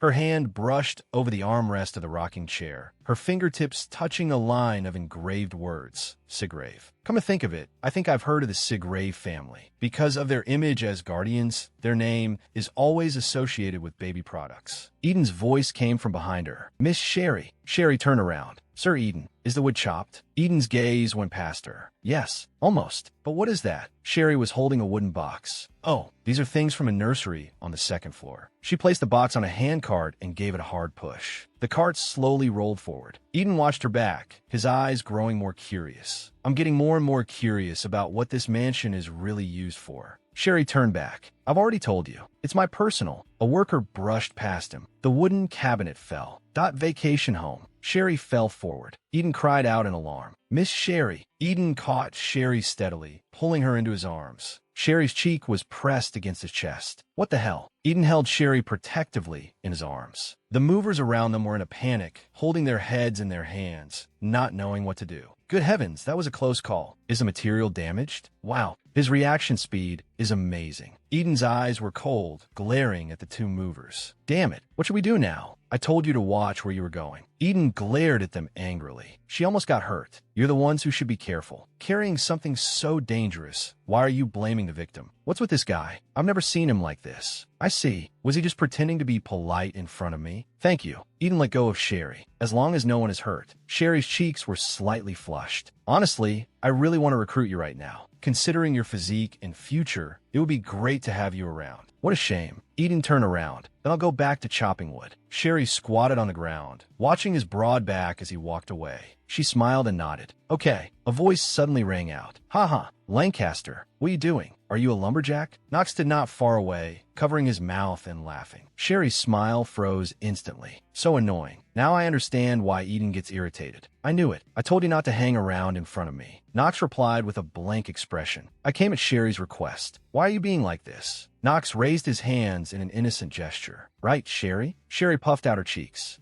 That's right, but did you catch any bugs? Knox fell silent. Sherry put her hands on her hips. Seriously, can we please ask those who aren't doing any work to leave? Knox immediately turned around. As a gentleman, I can't let that happen. I'll go catch bugs right now. This was supposed to be a secret sanctuary. Why does it feel like there's never a peaceful day? Eden's voice came from behind. You should be more careful from now on. Sherry turned her head. Eden picked up his axe. There's construction everywhere. An accident could happen at any time. What's going on? He usually looks like he wants to eat me alive. Suddenly being so friendly feels so strange. Eden stared at her. Why are you so quiet? Has no one ever spoken to you like this before? Sherry tapped her chin with her fingertip. Of course they have. Harrison and Susanna both take good care of me. Speaking of which, I really miss them. I hope they're doing well. Sinclair Manor. Harrison sat at his desk. Did I fall asleep? He rubbed his tired eyes. I think I've been pushing myself a little too hard to handle the task Sherry gave me. Even this letter she just sent, I had to secretly retrieve it before the police investigated the dead postman. Harrison picked up the envelope. Let's see what this troublesome young lady is asking for this time. On the letter was Sherry's note. Harrison, I asked you to prepare weapons. You didn't actually prepare things like guns, did you? I thought she'd be happy, since she was the one who said she had people she wanted to kill. If that's the case, Harrison should have delivered it himself instead of sending someone else. Eden Duncan Lancaster is here. I heard he was assigned to the Brunel police station. The Mad Dog of Benton, Eden Duncan Lancaster. Harrison's gaze darkened. So, he's been investigating me recently. He seems to know about the illegal arms deal and suspects I'm behind it. Harrison clasped his hands, lost in thought. Does he think Sherry is the mastermind behind me, and that's why he went to Brunel? He's investigating my past. I don't care about that, but Sherry's image appeared in his mind. If his target is Sherry, that's a different story. Sherry is someone I must protect. My precious family. I first met Sherry when I was 15 at the Royal Academy. Go and greet them, Harrison. That day, Mr. and Mrs. Sinclair found me. When I had no money to attend the Royal Academy, they were the ones who decided to sponsor you.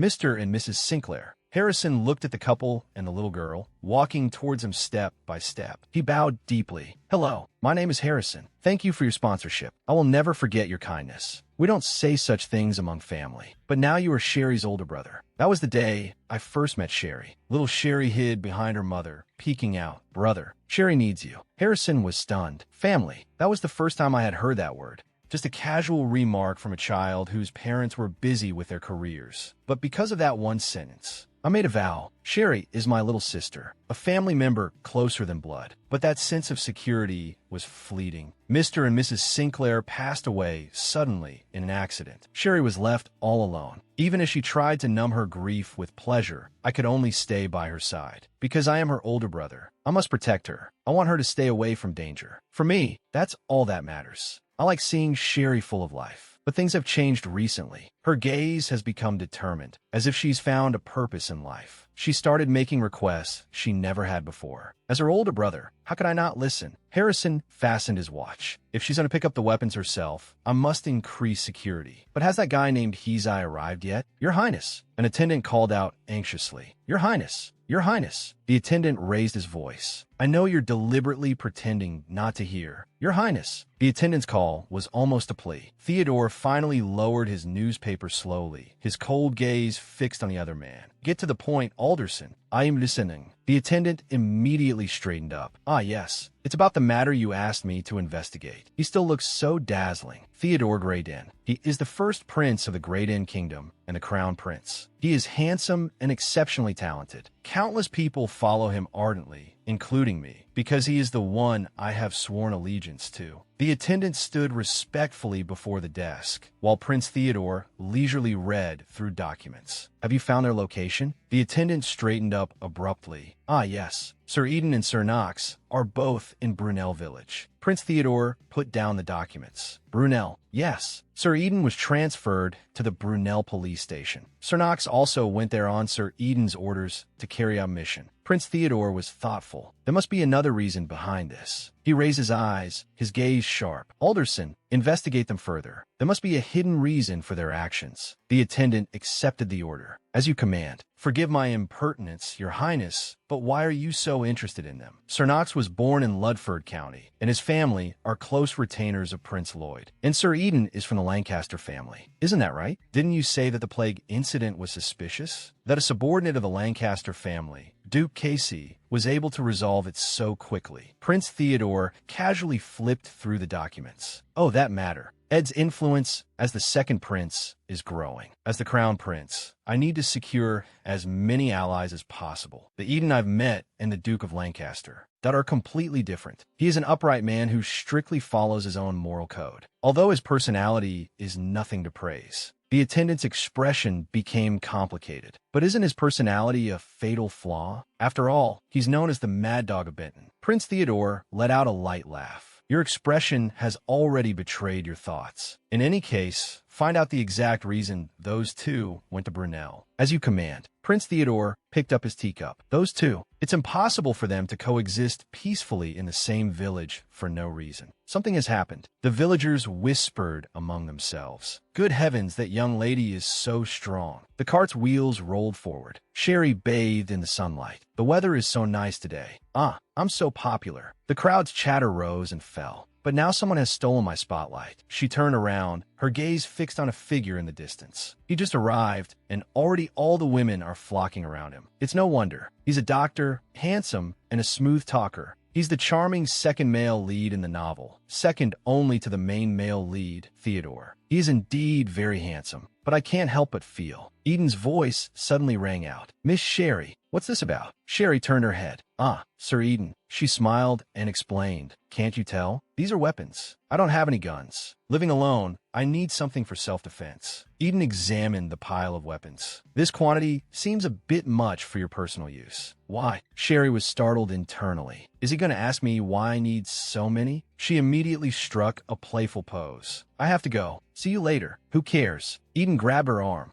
Wait, is there nothing to do at the mansion today? Sherry was pulled back by him. What? Eden looked down at her. Do you need more firewood? Or, Sherry quickly explained, Sir Eden, you already gave me enough firewood for 2 years yesterday. I have plenty now. Then let me help you with other things. Sherry tried to explain, I understand your actions, Sir Eden. Her words were cut off. What are you talking about? May I join your conversation? Knox walked over with a smile. I knew he would come over. Sherry sighed internally. Aren't you supposed to be at work right now? Knox held out a small flower. The clinic closed early because everyone is healthy. Eden was holding a wooden stick at some point. Where did he pick that up? Knox said with a smile. How about you put down the weapon? I'm just talking to this lady. You shouldn't interrupt like this. It's this lady's freedom to talk to whomever she pleases. Sherry looked at the confrontation before her. Here we go again. I should just go pitch my tent. This scene looks familiar. I don't know what you're up to. If you don't get lost, I'll beat you up. Knox sneered. Such a filthy mouth. If it weren't for your uniform, people would think you're a barbarian. Eden roared back. Mind your own business. Go back to Benton. Knox announced smugly. Oh, haven't you heard? Miss Sherry personally invited me. Sherry's sanity finally snapped. She burst out, unable to take it anymore. Listen up, both of you. If you don't quiet down, I'll leave you both behind. Unlike you two, I'm a very busy person. I have a mountain of work to do. Mississippi Sherry's argument came to a screeching halt. She whipped her head around. That voice. Could it be? Susanna, you're finally here, my angel. Quick, save me from this hell. Susanna. Sherry hugged her tightly. She asked with concern. It must have been hard coming here, right? Susanna returned her smile. I'm Euphina.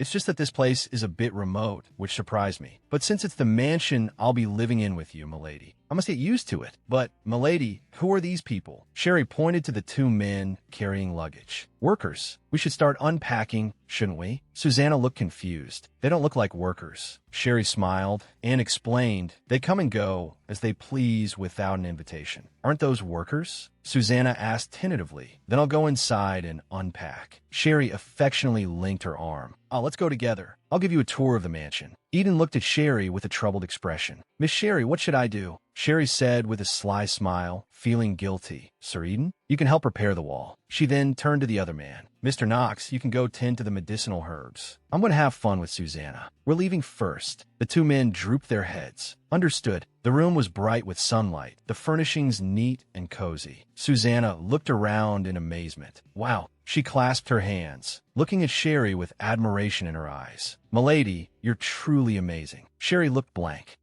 What do you mean? Susanna recalled the dilapidated exterior of the mansion. To be honest, when I first arrived, I thought we had come to the wrong place. Sherry laughed awkwardly. I didn't have time to deal with the outside. Susanna's gaze swept over the tidy courtyard. But the inside is completely different. You even went to the trouble of preparing a room for me. You're so kind. Milady. Sherry raised her chin proudly. Ha, of course. It's your room, after all, Susanna. Of course I had to put my heart into it. Susanna looked at her, moved. Milady. But her demeanor changed, her eyes turning sly. However, she pointed to a wooden platform being built in the distance. What is that? Aren't we going to stop those 2 gentlemen? Eden and Knox were wrestling. They're fighting again. Are those 2 really the male leads of a romance novel? Sherry waved her hand dismissively. Just ignore those workers. That watchtower, I'm having it built because the view here is so good. Susanna's eyes widened in realization. Oh, I see. I thought you were preparing for war. Sherry laughed out loud. Huh, what war? This is an era of peace. She's so sharp. Susanna suddenly remembered something. By the way, milady, Mr. Harrison asked me to tell you to give him a call when you have a moment. Sherry's eyes lit up. Is that so? Since he said so, I'll go talk to him then. She smiled and said to Susanna, I'm going to the police station. You can unpack and wait for me. Susanna waved goodbye. Okay, milady, be careful on your way. Sherry ran off briskly into the distance. Susanna watched her back, but Eden's figure quietly appeared beside her. He kept saying no. A moment earlier, just as Sherry was about to leave, Eden suddenly appeared. You said you're going to the police station. Let's go together. Eden explained beside her, not just anyone can borrow the phone at the police station. She retorted, confused, but back in Benton, they often lent it to me. Sherry suddenly noticed Eden's gaze. What? Why are you looking at me like that? Eden said slowly, because you're Sherry. Oh, is that so? I had no idea. Sherry gave a radiant smile. I'm still Sherry now. Eden turned his face away. That's true. A police officer walked over, all smiles. Sir Eden, what can I do for you?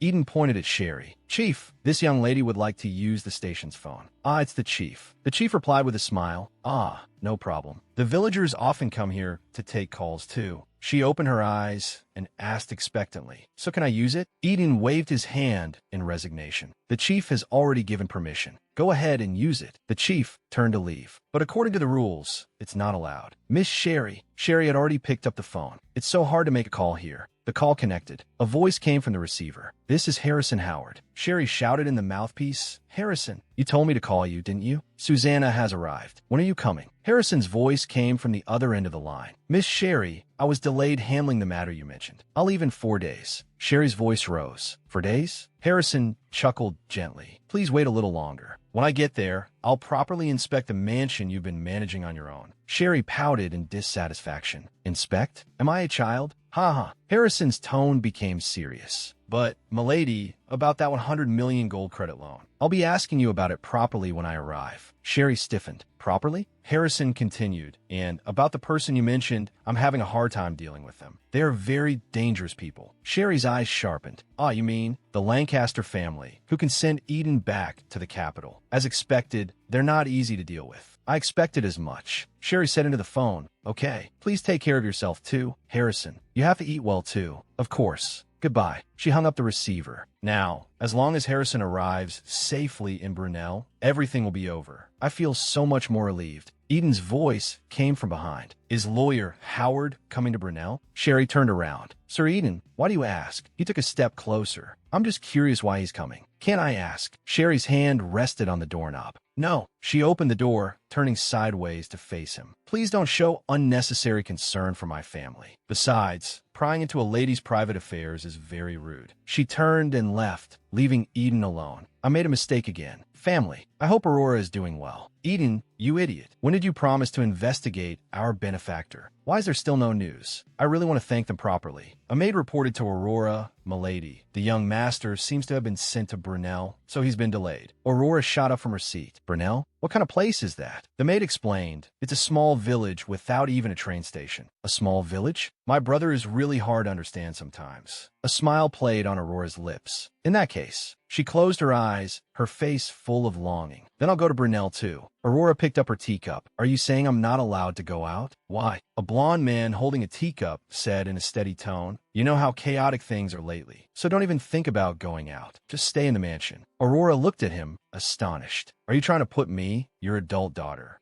under curfew? Her tone changed. Then what about my brother? I heard he was assigned to the police station in Brunel. Aurora realized. Ah, no wonder I haven't seen him lately. The blond man spoke slowly. Aurora, do you know why your brother has suddenly become so rebellious? Aurora tilted her head. Father, are you serious? Hasn't my brother always been in a rebellious phase? It's strange for you to suddenly care about your son now. It's not like you at all. The blond man's eyes were deep. You're half right, but his rebellion should end. He's an adult now. Aurora covered her mouth with her hand. Wow, that's surprising. That you would care so much, Father. Aurora looked straight at him. It's because you have those kinds of feelings for him, isn't it? As long as you stop being so greedy with my brother, Father, that the problem will be solved. Father, your ambition is too great. A hint of mockery flashed in Aurora's eyes. You seem to be showing signs of becoming a villain. Be careful. The blond man shook his head gently. How did a child turn out like this? His tone was firm. In any case, you are not allowed to go out. Stay at home like a good girl. Aurora smiled sweetly. Okay, I will. She rested her chin on one hand, her smile radiant. How could I possibly sneak off to Brunel without telling Father? 12 days until the end of the world. Sherry sat quietly. After several days of hard work, thought the happy home was all ready. Thanks to it, nicknames like Storm in the Ruins, Girl in the Ruins, Xing Xing Tang Girl, and all sorts of others popped up. But what's this about a madwoman living in the ruins? A male voice sounded. Milady, please concentrate. Sherry was slumped over the table. Damn it, I hate studying. Just kill me. Right now, you were the one knocking on the medical center's door all morning. Knox rested his chin in his hand. You were the one who begged for lessons, milady. Sherry's eyes were firm. The world is ending in 12 days. I have to at least learn something. Knox crossed his arms. To be honest, I didn't expect you to do so well. Sherry sat on a cushion. I'm just very interested in these things. She smiled brightly. I can't possibly tell him it's because of memories from my past life. Can I? So that's it. Knox looked down, deep in thought. I didn't know Miss Sherry would be interested in this. Besides the alpinus herb, is there another reason you came here? Seriously, if you think about it, Lancaster might start to suspect you. Sherry's heart tightened. You too. She was a little annoyed. I'm really sick of hearing the word suspicious. A slight smile played on Knox's lips. Actually, I find it quite interesting. Besides, he looked at Sherry. I've never met a woman who didn't fall in love after seeing my face. Is he doing this on purpose? Trying to make me fall for him? She forced a calm laugh. Haha. Knox stood up. All right, no more joking. I'll teach you another first aid method. Although you probably won't need it with me here, just in case. What? He's going to teach me? That's great. Sherry was immediately intrigued. Sounds like fun. What do I need to do? Knox gave the instruction. First, grab the dummy's leg. Sherry did as she was told. Okay. She bent down and grabbed the dummy's wooden leg. Like this? A sharp cracking sound was heard. Sherry looked at the broken leg. Does it usually break this easily? Knox looked exasperated. No, this thing is very sturdy. It wouldn't break even if you dropped it on the ground. And it's expensive. Sherry was full of apology. I'll compensate you with a new one. I'm really very sorry. Sorry, friend. May you rest in peace. He turned to look at Sherry. Haha, Sherry, you're really special. So interesting. Sherry put her hands together. Thank you for the compliment. She walked down the street, holding the medical kit. Now I at least know basic first aid. Thank goodness. She saw a man reading today's newspaper. The headline was striking. The annihilation of the Marquis Casey family has begun. This isn't a simple murder case. It's a sign that the virus is about to spread. The virus will soon reach the capital. There isn't much time left to see this peaceful village. I once wondered if I could save everyone, but the reality is there's a limit to saving others. So I decided, before the apocalypse arrives, I must at least protect the people around me. A strange man walked in. Ah, you're here. You're the owner of the happy home, right? I brought the things the farm wanted yesterday. Sherry took the wooden box. Yes, that's right. But he looked around. Where are the goods you brought? The man scratched his head. Oh, I left them outside the village. It was too heavy for me to carry alone. Sherry was a bit puzzled. Did you bring alone? The man looked troubled. No, I hired a porter, but he got injured on the way. Now I have to spend more money. Isn't there anyone who can help me? Sherry sighed. It's all right. I'll help you. Eden suddenly appeared. I'll help you. It's Eden again. He's not some kind of summoned beast. The strange man was dumbfounded. Sherry looked impatient. Seeing his face, this reaction is quite normal. Eden began to ask, but where are you moving? Sherry and the strange man looked at each other and fell silent. Sherry smiled and pointed into the distance. Chickens, Mr. Eden. Eden looked blank. What? What did you say? Eden and the strange man carried a chicken coop. Sherry walked in front. The villagers whispered, looking at the strange procession. Eden chuckled. Miss Sherry, you truly are one of a kind. Sherry, holding a stack of chicken coops, turned back with a puzzled look. What's wrong with me now? What's the problem this time? Eden looked at her. No problem. I just find you very interesting. What did I do? Why? How come? Eden continued to ask. Speaking of which, you're a noble lady, aren't you? What exactly do you plan to do with these chickens? Sherry spread her arms, a look of bliss on her face. What do you think? I'm going to raise them. Baked chickens. Doesn't that sound wonderful? It's the latest trend. Eden and the strange man stared at her blankly. The air seemed to freeze. How I've been found out? Sherry's heart tightened. Anyway, since you're here, can you help me put the chickens in the coop? A man was stuffing a chicken into a wooden coop. Sunlight filled the courtyard. Let me confirm something first. You're not impersonating Sherry Sinclair, are you? Or are you being forced to pretend to be her? Sherry's expression froze. Wow. Now, my very existence is being questioned. Can you be reasonable? Sherry Sinclair raising chickens. Does that seem reasonable to you? Sherry retorted indignantly. Please respect my hobbies. Is it strange for me to raise chickens? Eden looked helpless. It's not strange. But how do you explain your strength? I've never heard that Sherry had that much strength. Sherry confidently flexed her arm, showing off her biceps. That's because I took a lot of supplements as a child. Besides, Mr. Eden, as you know, strength is not exactly a commendable virtue for a lady in high society. Just as Eden was about to speak, that's right. You've always wanted to be a true, noble lady. A woman's shout interrupted him. Miss Sherry. Eden turned around. Susanna? What's wrong? Susanna, carrying a large bag, ran up to them, panting. I brought some things that you forgot at home. But Susanna leaned close to Sherry's ear. That gentleman looks like he's harassing you.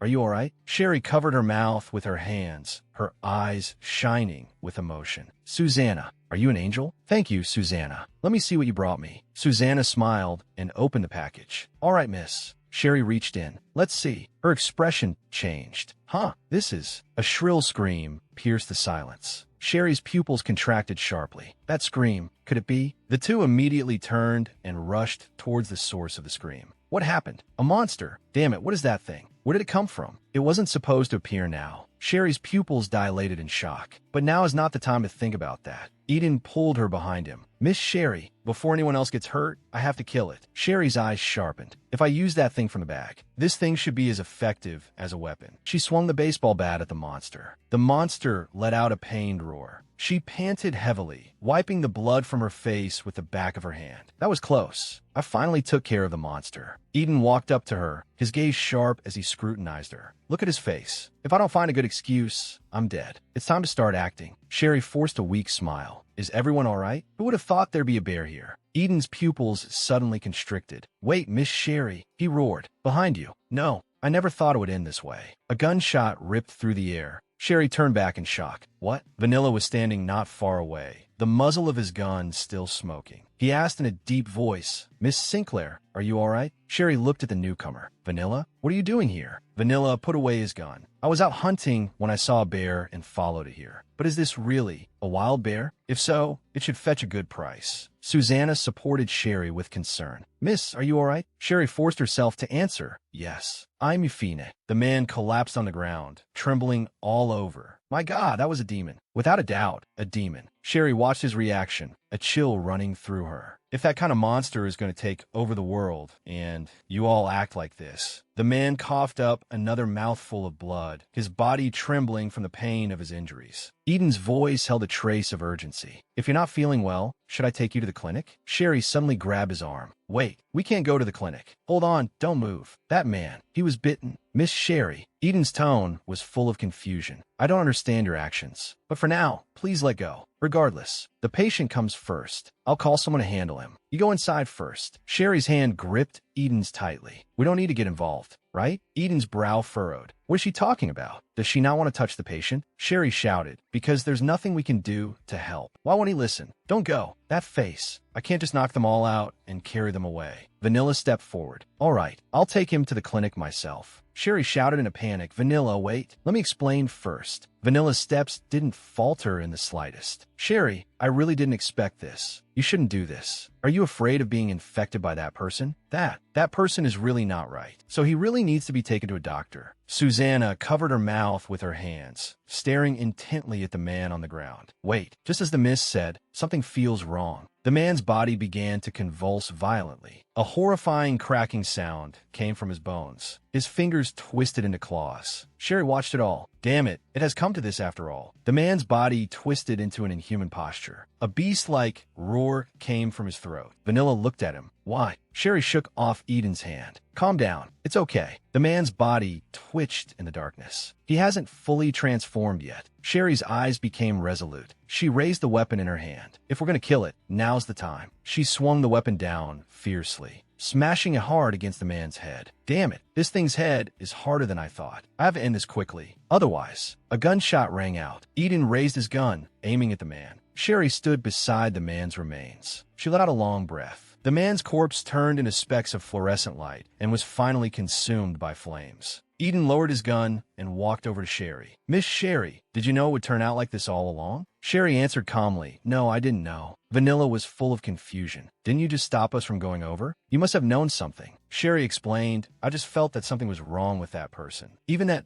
bear-like monster seemed to be covered in germs. That's why I was extra careful. I see. He bowed deeply. I apologize for my earlier misunderstanding and anger. Thank you, Miss Sherry. Sherry waved her hand. It's all right. Anyone would have found me strange in that situation. And it wasn't just Vanilla, right? Eden turned to Sherry. As a police officer, I handled it improperly. I'm sorry. Miss Sherry. Sherry waved her hand lightly. It's all right. I was surprised too. I just acted on instinct. But what on earth are those things? The flames burned fiercely, consuming everything. Sherry fell into thought. Yeah, if Susanna hadn't brought that baseball bat, if I hadn't stopped Eden and Vanilla from getting close, one of us might have perished in the flames. We can't let our guard down for a moment. From now on, we must always be vigilant. Before that, I think I've seen something similar. Vanilla's gaze sharpened. Where did you see it? In the incident at 61 Nottingham Street, I saw a similar creature. Eden rested his chin on his hand, lost in thought. There were no casualties. The monster died before leaving the mansion. This isn't the first time. Did the police catch that monster? No. It said that a woman killed the monster by herself. All alone? Yes. She was the owner of this brooch. I couldn't see her face clearly, but thinking back now, she might know something about the current situation. Sherry's heart tightened. Damn it, this guy's quick on the uptake. Vanilla looked closely at the brooch.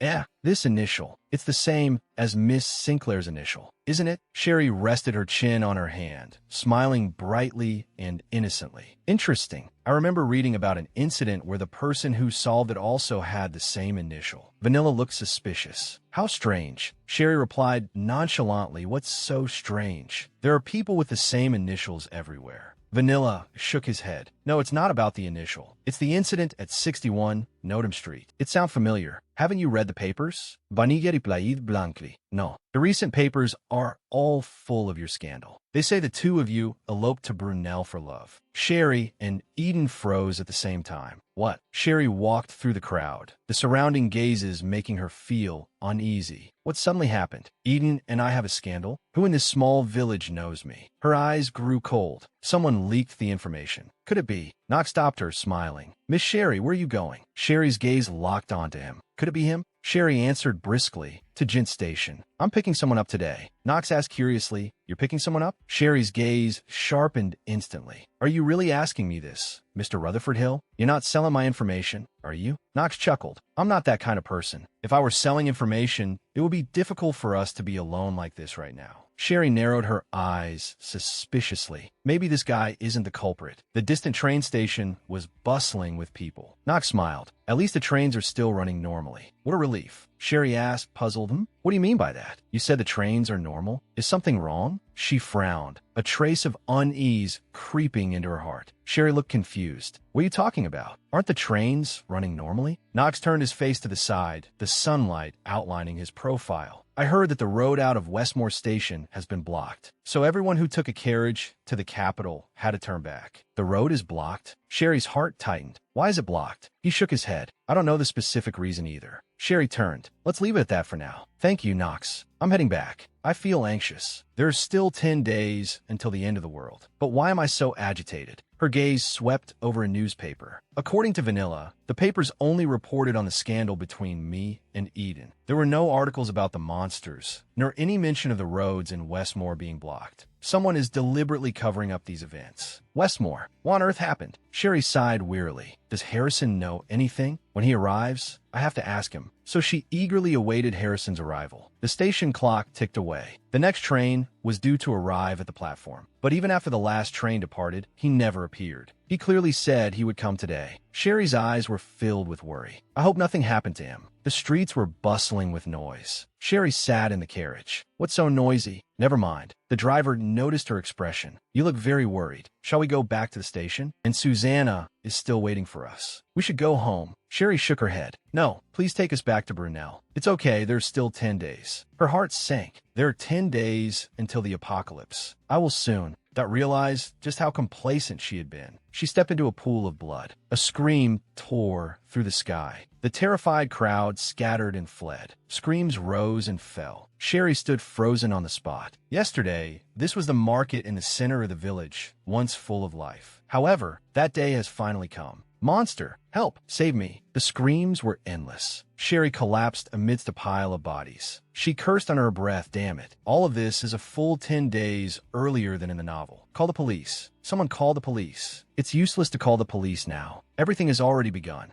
Even if I help, the number of infected will increase faster than I can act. At this rate, Brunel Village will soon be overrun by monsters. The road home will be blocked. I must before that. A voice shouted sternly, what are you doing? Get to a safe place. Sherry was startled. Wait, that voice. It really is him. Eden, Dunjan Nanjustif. Sherry looked at him. I guess he would help people. I didn't expect it to be true. For the sake of this world, he must survive at all costs. This man, completely unaware of his own importance, is risking his life to save others. It's not that I don't understand him, but now is not the time to stand by and watch. If he dies, it's really too late for the world. She rushed forward abruptly. A dazzling light tore through the darkness. Sherry swung her axe and cut down. Eden. His eyes widened in horror. Cold sweat trickled down his temple. I will never let something like that happen in front of me. Sherry tightened her grip on the axe, green blood dripping from between her fingers. She glanced around coldly. A bunch of weak mortals. Eden asked urgently, Miss Sherry, are you hurt? Sherry's brow furrowed slightly. Is this the time for small talk? She grabbed Eden's wrist. Come with me, Mr. Eden. We have to escape to my house outside the village. You should have noticed. These things are the same as the ones we dealt with before. There's no point in staying here. Eden's expression was grave. I know how bad the situation is. Eden's gaze swept over the blood-stained village. But I can't run. There might still be survivors here. You think I haven't thought of that? We don't have time to argue. She muttered to herself, I hope you can understand. Sherry chopped the back of Eden's neck. He collapsed without a sound. He's definitely going to be angry about this. But there's no other way. I'll figure something out later. Sherry hoisted the unconscious Eden onto her shoulder. First, I must save him. Sherry trudged through the woods, carrying Eden. She panted heavily. Every step was incredibly heavy. I'm sorry. She leaped over the village fence. I'm so sorry, I'm sorry. I couldn't save everyone. Sherry finally reached the mansion. Wait, why is the door open? Sherry sighed lightly. I'll put him down first. This door is heavy. Unless someone deliberately forced it, it's impossible for it to be open. No, stop overthinking. I'm back safely. That's what's most important. Sherry walked to the balcony and looked out into the distance. The entire village was burning. The firelight reddened the sky. Thick smoke billowed like a scene from hell. She stared blankly, her lips slightly parted, but no sound came out. What on earth happened here? Sherry saw that the monsters had already swarmed to the mansion gate. Luckily, I reinforced the walls. At least it won't be so easy for them to get in. But the real problem is, he's trapped here with me. Will he be okay? What if he regains consciousness and tries to kill me? Compared to a town surrounded by monsters, Eden, staying in the happy little house I built for survival is a better choice after all. He must live until a vaccine is developed. Sherry's eyes were firm. I will save this world. Wait. Sherry whipped her head around to look at the open main door. Impossible.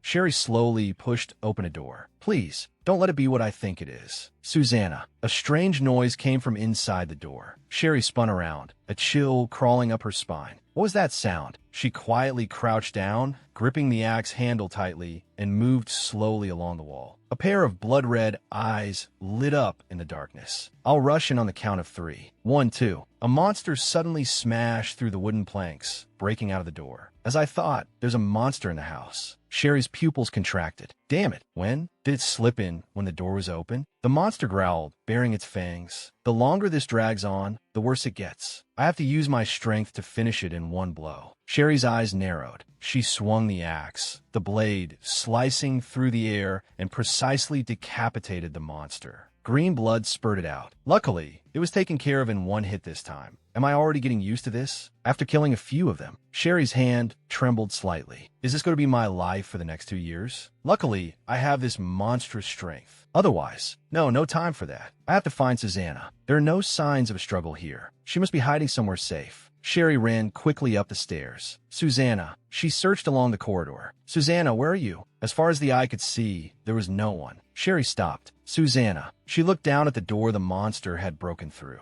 The place where the monster rushed out from. Could she be hiding in there? Sherry slowly walked towards the broken door. Her heart sank. It's a real mess in here. Sherry poked her head through the door. Susanna, are you in here? She saw the scene inside the room clearly. Her pupils constricted sharply. No, all the food I worked so hard to collect is ruined. Sherry clenched her fists tightly. No, wait, that's not the point right now. Susanna isn't here either. She forced herself to calm down, managing a strained smile. All right, she must be hiding somewhere safe. So I'll clean this up first, so as not to scare her. Sherry crouched down and began to clean up the mess on the floor. It's okay. Even though I lost some food, I still have my garden. As long as I harvest before winter, it'll be fine. She dragged the monster's corpse. Ugh. Sherry's movements suddenly stopped. Wait. She trembled, reaching out to push aside the tangled hair on the monster's corpse. What color was the hair ribbon Susanna wore today? No impossible. Sherry's legs went weak. The world spun around her. Impossible. Susanna. Susanna's smiling face appeared in her mind. Sherry felt cold all over. Impossible. Was the monster I just killed. Her stomach churned. Sherry dry heaved and collapsed to the floor. I haven't known Susanna for long. Half a year at most. But if the world was ending, I wanted to protect her and Harrison no matter what. Tears dripped onto the wooden floor. But I killed her. Sherry fell to her knees, tears streaming down her face. I killed her with my own hands. If I hadn't asked Susanna to come to Brunel, would she not have died? It's all my fault. I'm the one who killed her. If I hadn't stopped Eden, hadn't helped him, the villagers, with those innocent lives. The novel said that everyone except the main characters would be eliminated, but maybe there would be survivors. The campfire crackled. Sherry curled up on the bench. I have to survive. That's why I came here. Morning sunlight filled the bed. Sherry breathed lightly in her sleep, sweat dampening her forehead. A warm hand reached out and gently caressed her cheek. Sherry, your father has finally brought back the medicine. Sherry opened her eyes weakly. What medicine? Her father's voice was gentle yet firm. A medicine that will make you stronger. After you take it, and your body as well, go and help a girl named Aurora. When she is in danger, even if you can't help others, you must help her. Always remember that. Birds chirped outside the window. Sherry slowly opened her eyes. Father. Sunlight streamed onto the bed. I think I dreamed of my father. Who did he ask me to protect? Sherry turned her head sharply. Eden was lying on the bed, watching her with a calm gaze. Oh, Sherry began softly. Hello, Mr. Eden. Eden slowly sat up. What's going on? Sherry explained. You fainted, so I brought you back to my place. Fainted? Eden's eyes sharpened. I clearly remember you hitting me on the back of the head. Miss Sherry. As expected, Sherry's heart tightened. He remembered the village had turned into a hell. There are far more monsters than survivors now. I was worried about leaving you there alone. There are dangers, and people in more danger than me. I wanted to save others too, but I can't save everyone. I couldn't even protect Susanna, who was right beside me. Eden's voice was low and sincere. But thank you for risking your life to save me. Sherry shuddered and began to gasp violently. Eden immediately noticed something was wrong. Miss Sherry, are you all right, Miss Sherry? He supported Sherry's faltering body. What's wrong? Take slow, deep breaths. Sherry's breathing gradually calmed, but her gaze drifted to the window. Susanna. Susanna turned into a monster.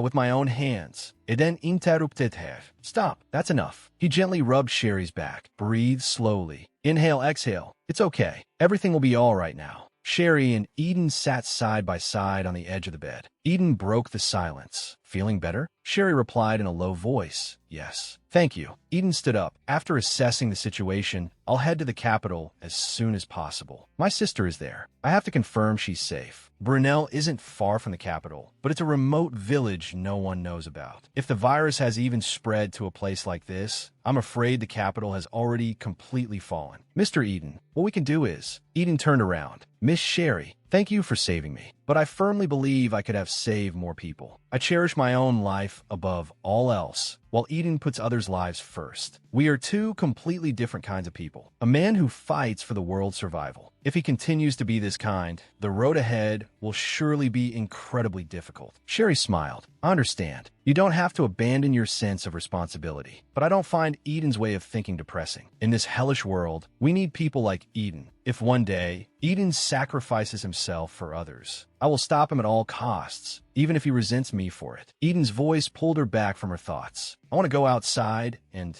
check the situation. Miss Sherry, would you like to rest here? Sherry stood up. No, I'll go with you. Eden stared out beyond the wall. Are there no survivors left? Maybe if we search the village. Sherry turned her head. Mr. Eden, I understand how you feel, but going into the village unprepared is suicide. Eden's gaze darkened. I know, but so what? I have to find a way to contact the capital, to confirm the situation there, to confirm if my sister is safe. Sherry lowered her eyes. I understand how you feel. I also need to confirm if Harrison is safe, but it's too dangerous outside now. Let's wait a bit longer. Eden's gaze shifted to her. Understood. I'll listen to you. Miss Sherry. He suddenly paused. What is that? Sherry's gaze went past the railing into the distance. Do you think Mr. Rutherford is safe? Eden was thoughtful. If he's lucky, he might have survived. He's always been very lucky. Sherry's fingertips lightly touched her lower lip, but Knox relies more on his mind than brute force. It's hard to expect him to survive alone among a horde of monsters. I can't even be sure if he can still survive, just because he's a supporting character. Because this is no longer a novel. This is reality. Eden's voice pulled her back. Mississippi Miss Sherry, are you all right? Sherry came to her senses. Yes, I'm fine. I was just thinking about Mr. Knox. She forced a smile, but Eden's expression darkened. Why are you worried about that man? A rumbling sound came from her stomach. Sherry and Eden looked at each other. Let's eat first. We can think about it later. Sherry's cheeks flushed. Of all the times for my stomach to growl. We need to clean the house first, then prepare a meal. The sound of sweeping was heard.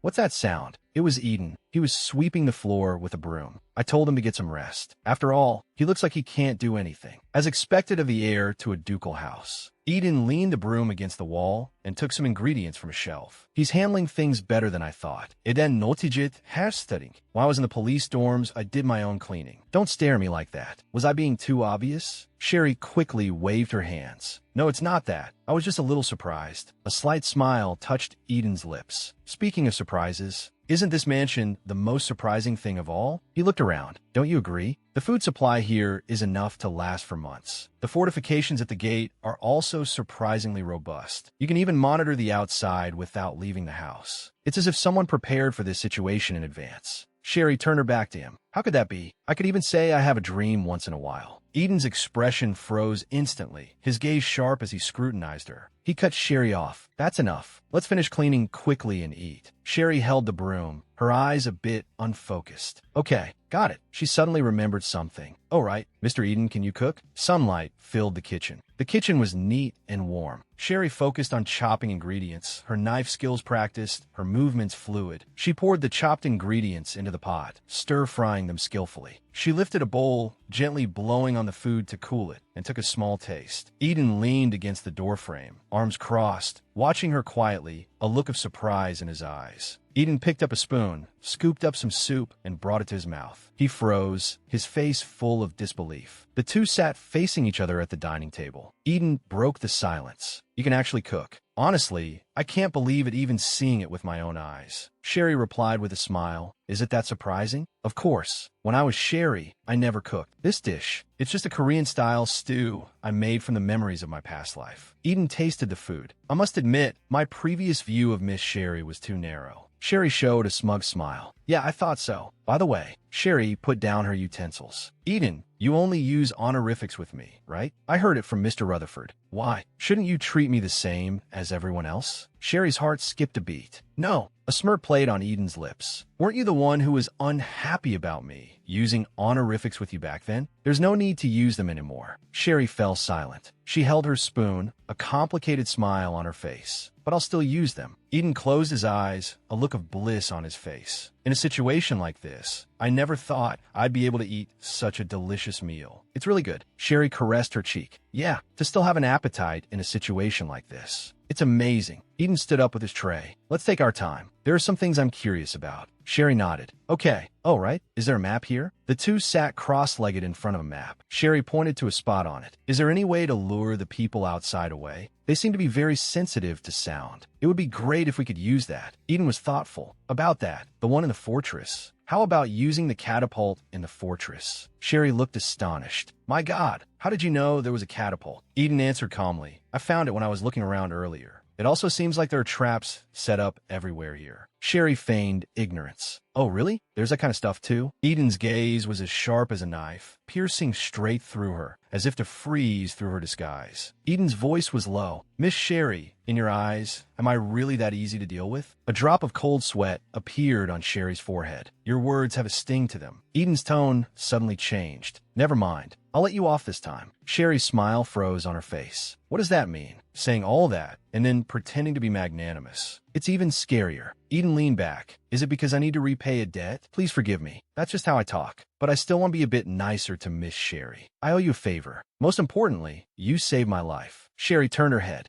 I could tell from the way you interact with Knox and the others. You were a bit scary back and nodding, too. Eden's smile held a hidden meaning. After all, I never forgive sinners. Sherry's smile froze. We'd better not provoke him for no reason. Eden crossed his arms. To get back to the point, how about we aim the catapult at them? Sherry leaned over the map. There are too many monsters. The catapult might not be very useful, and if the sound is too loud, it might attract them here instead. A flash of panic crossed Sherry's eyes. Wait, are you saying the monsters will come toward us? Instead of attacking the monsters with the catapult, it's better to aim at something else to divert their attention. Eden, that smiled. Looks like we're thinking the same thing. Sherry said in a low voice. You mean attack the village with the catapult? Sherry answered affirmatively. That's right. But we can't attack buildings that might have survivors. If the target is too small, the sound won't reach us here. Sherry's gaze searched the map for a suitable target to throw a rock at. Her pupils suddenly constricted. I've got it, right here. Mr. Eden. She stretched out her finger and pointed to a spot on the map. How about here? A few days before the fall of Brunel, in the magnificent ballroom of the capital, Bindon, nobles clinked glasses and whispered amongst themselves. A noble woman fanned her face. Oh my, have you seen the papers? The noblewoman rested her chin in her hand, her eyes full of contempt. Sherry Sinclair was photographed on a secret date with the heir of Duke Lancaster. The Lancasters are the nobility of the nobility, while the Sinclair family, in the end, are just commoners. They're simply not a good match. I heard Eden Duncan Lancaster values ability over status, but Sherry Sinclair has no talent whatsoever. She's just a shallow woman with nothing but money. How on earth did she win the heart of the young Lord Lancaster? The rumors flowed like a tide. I can't even go in. Aurora stood outside the ballroom and sighed deeply. This time, the gossip doesn't seem to be about me, but about my brother. A noble woman asked softly, where on earth is Brunel? Another flipped through a newspaper. According to this tabloid, the two of them have set up a home in an abandoned manor in Brunel. Are they playing house? An abandoned manor? Sherry Sinclair, with her personality? This absolutely can't be true. People always mock me like this. An orphan of unknown origin adopted by the Lancaster family. Aurora turned to leave. I'd better just go home for today. She quickened her pace. I have to get to Brunel as soon as possible. Aurora suddenly turned around. What happened? Why is everyone running? The crowd scattered in terror. A monster appeared at the street corner, its face contorted. It was covered in blood. Aurora covered her mouth, her pupils. Dot constricted. Could it be? A scream pierced the night sky. Piercing shrieks rose and fell. Run for your lives. Aurora felt a chill run down her spine. That's the same monster I saw at 61 Notting Street. Exactly the same. Say my brother. Eden stood on the balcony, looking down at the village bathed in the morning light. Sherry stood quietly beside him. She spoke softly, Mr. Eden, what's wrong? Eden turned around. Nothing. But he pointed to the binoculars in her hand. What did you prepare these? Sherry proudly raised the binoculars. I bought these to watch operas. Eden's brow furrowed slightly. There are no theaters here. Sherry pointed into the distance. There's one in Jinka. He mercilessly debunked her. There isn't one there either. Sherry scratched her head. The village next to it? Eden Sigit. You really are. He held out his hand. Never mind. Give them to me. Sherry took the binoculars. He said he'd let it go, and now he's really just letting it go. Eden raised the binoculars. Sherry watched his back. To be honest, Eden doesn't need my help at all. He's the one in the novel who outshines the male lead. His survival and combat abilities are rank number 1. But now the story has deviated too much. If he dies unexpectedly, the world will lose its only vaccine and be completely destroyed. Sherry pointed into the distance. Mr. Eden, over there. If we aim for that, it should work, right? A huge statue of an angel stood in the center of the square, its base stained with dried blood. Eden lowered the binoculars. Yes, considering its material, it will make a huge noise when it collapses. Sherry's expression was grave. But if the monsters gather in the village, it will be difficult for us to get in and even harder to move around inside. Yes, the fountain and the police station are far apart, but they are still within the monster's range of activity. His eyes hardened. It seems there's no need to overthink it. Me being the bait myself is the best option. Sherry spun around abruptly. No, absolutely not. Eden looked troubled. But Sherry's fists clenched, her eyes burning with anger. Don't even think about it. That's not even an option. Eden was taken aback by her intensity. All right, Sherry made up her mind. In a world like this, I don't want to turn into a zombie after I die. I will save Eden and develop the vaccine. Then, before I leave, I'll live a quiet life alone. Sherry looked straight at him. Mr. Eden. She held up a finger, her tone firm. Don't ever think about sacrificing yourself for a phone call that might not even go through. No matter what situation you're in, don't say you'll give up. I will protect you, Mr. Eden. As long as we are together, my life and Mr. Eden's life are of equal value. Eden's shoulders trembled slightly. He was trying hard to hold back his laughter. Sherry was stunned. Just now, Eden finally couldn't hold it in and burst out laughing. He covered his mouth with his hand, his body shaking with laughter. This is too funny. This is just too funny. He looked up, his eyes twinkling with a strange light. All right, it seems we have no choice but to use the last resort. Sherry's eyes lit up. Is there another way? Eden's smile was a bit mysterious. Leave it all to fate. Sherry clenched her fists tightly. What the hell? Eden looked at her tense expression and chuckled. Just kidding. Unclench your fists. Relax your expression. Sherry's tense cheeks twitched slightly. Seriously. Eden leaned down. Look at this. He unfolded an old map. His finger pointed to a mark. There's a prison hidden in the basement of this police station. Sherry was incredulous. A police station this small actually has a prison? Eden's gaze swept over the map. Old police stations always hide a lot of secrets. There's also a hidden door in the basement. His fingertip traced a route. It leads straight to the morgue. Sherry's face instantly turned pale. The morgue? You gotta be kidding me. A small village having a prison is strange enough, but it even has a morgue? Sherry's voice trembled. Did prisoners die there? A cold smile touched Eden's lips.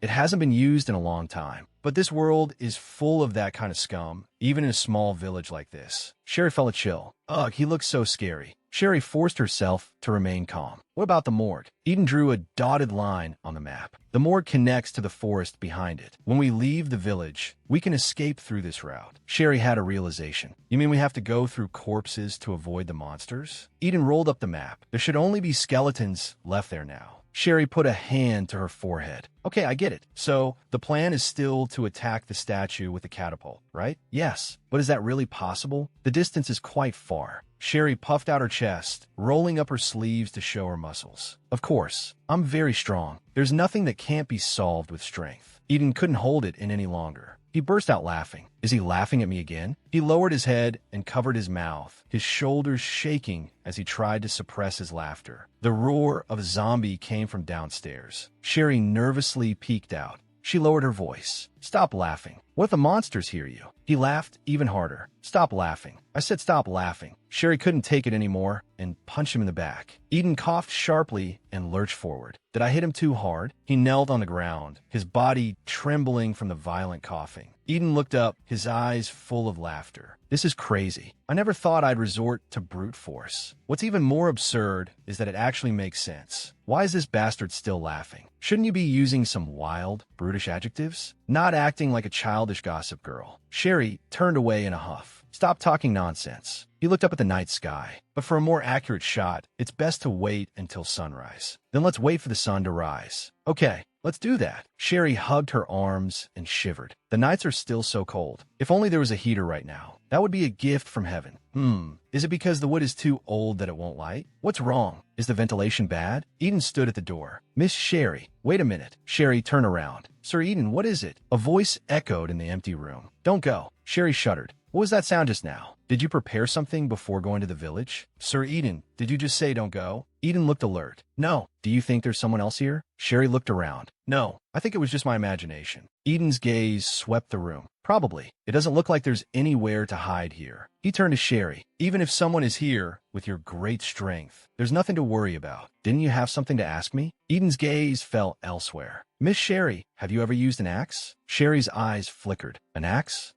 I just used one recently. She swallowed nervously. Why do you ask? Eden held an axe in his hand, its blade glinting coldly in the dim light. Crap, I forgot to put the axe away. Eden stared at the axe. This unusual strength feels familiar. I thought it was just a coincidence that the first letters of our names were the same. Were you the one who killed the monster in Notting's District 61? Was it you? The woman I met that day. Sherry forced a smile. What do you mean? Damn it, my stuttering is too suspicious. Eden slowly turned around. It makes sense now. Sherry took a nervous step back. What do you mean by that? Eden held up a brooch. Stop playing dumb, Sherry Sinclair. This brooch is yours, isn't it? I had my suspicions from the beginning, but there were too many rumors about you. Besides, the person who saved my sister that day was completely different from how you are now. I couldn't be sure it was the same person. But after spending time with you, I began to see clearly. I saw your true nature. Your eyes, every subtle movement, they were all exactly the same as hers. It was then that I thought, maybe you are her. Sherry took a deep breath. What's coming has come. Eden placed the brooch in her palm. You'd better think carefully before you answer, Miss Sherry. I feel like I've been played by you. Sherry clenched the brooch. Yes, it's mine. If I didn't run, I would have had to reveal my true identity, wouldn't I? I just need to stay calm. I didn't want to get into unnecessary trouble, nor did I want my strength to be known. Eden's eyes were sharp. Is that all? Sherry met his gaze. What else? Do you think there's another reason? Eden took a step closer. Then why did you hide your strength? Sherry lowered her eyes. Because the virtue of a socialite is frailty. A cold smile touched Eden's lips. Does Miss Sinclair really care about the virtues of a socialite? Sherry admitted frankly, yes, I want to become a noble. Why? Does that sound as ridiculous as the heir of Lancaster wanting to be a policeman? Eden's expression was serious. He paused. Then let me ask a different question. Why were you in Notting's District 61 at that time? Was it you? Were you the one who called out to my sister? Sherry sneered inwardly. He also suspects that my next step is to say I caused the monster apocalypse too. She suppressed her irritation, but a brilliant smile bloomed on her face. Eden's questioning followed immediately. You brought this weapon with you, which means you knew monsters would appear. Sherry's gaze didn't waver. Yes, I knew. I knew about that letter, and I knew monsters would appear. Yes, that letter. Sherry tapped her finger on her lips. Because I received a strange letter. The letter said monsters would appear in Notting's District 61, and that people would die. Eden put his hands on his hips. Who would remember such a suspicious letter? Why didn't you report it to the police? Sherry retorted. Do you think they would have believed me? The news of the monster outbreak was everywhere, but did anyone investigate? Then how do you explain the existence of this mansion? After witnessing that terrifying monster, I couldn't stay in the capital any longer. The letter even warned that people bitten by monsters would also turn into monsters. The handwriting on the letter was messy and urgent. I have nothing but money, so even if the letter was fake, I thought I should prepare a shelter just in case. Sherry shrugged. After seeing the change in that farmer, I was convinced. I don't know who sent the letter, but everything in it came true. Eden's smile held a hidden meaning. Oh, is that so? It seems you don't intend to tell the whole truth. Sherry's smile remained. How am I supposed to tell the truth? Harrison didn't believe me at first either. Eden slung the axe over his shoulder. Miss Sherry, I told you, I'm repaying a debt right now. This excuse is terrible, but there are more important things at hand, so I'll let you off for now. Sherry curtsied slightly. Thank you for your mercy. Eden turned towards the door. But that doesn't mean I trust you completely. A little too much. Sherry's smile vanished instantly. This guy is so annoying. I usually don't trust anyone, but this time, I just want to beat him up. The night was deep, and moonlight streamed through the window into the hallway. For safety, we decided to take turns on watch until dawn. Sherry lay in bed, her eyes wide open. Damn it, how am I supposed to sleep peacefully like this? The faint light of dawn lit up the sky. Sherry walked out of her room and saw Eden already leaning against the railing. Sir Eden, he turned around. Ironically, you slept soundly and deeply. Sherry rubbed her eyes. Aren't you tired? I'm sorry. I should have gotten up earlier. Eden looked at her calmly. You didn't come down after my shift ended. I thought something had happened, so I came down to check on you.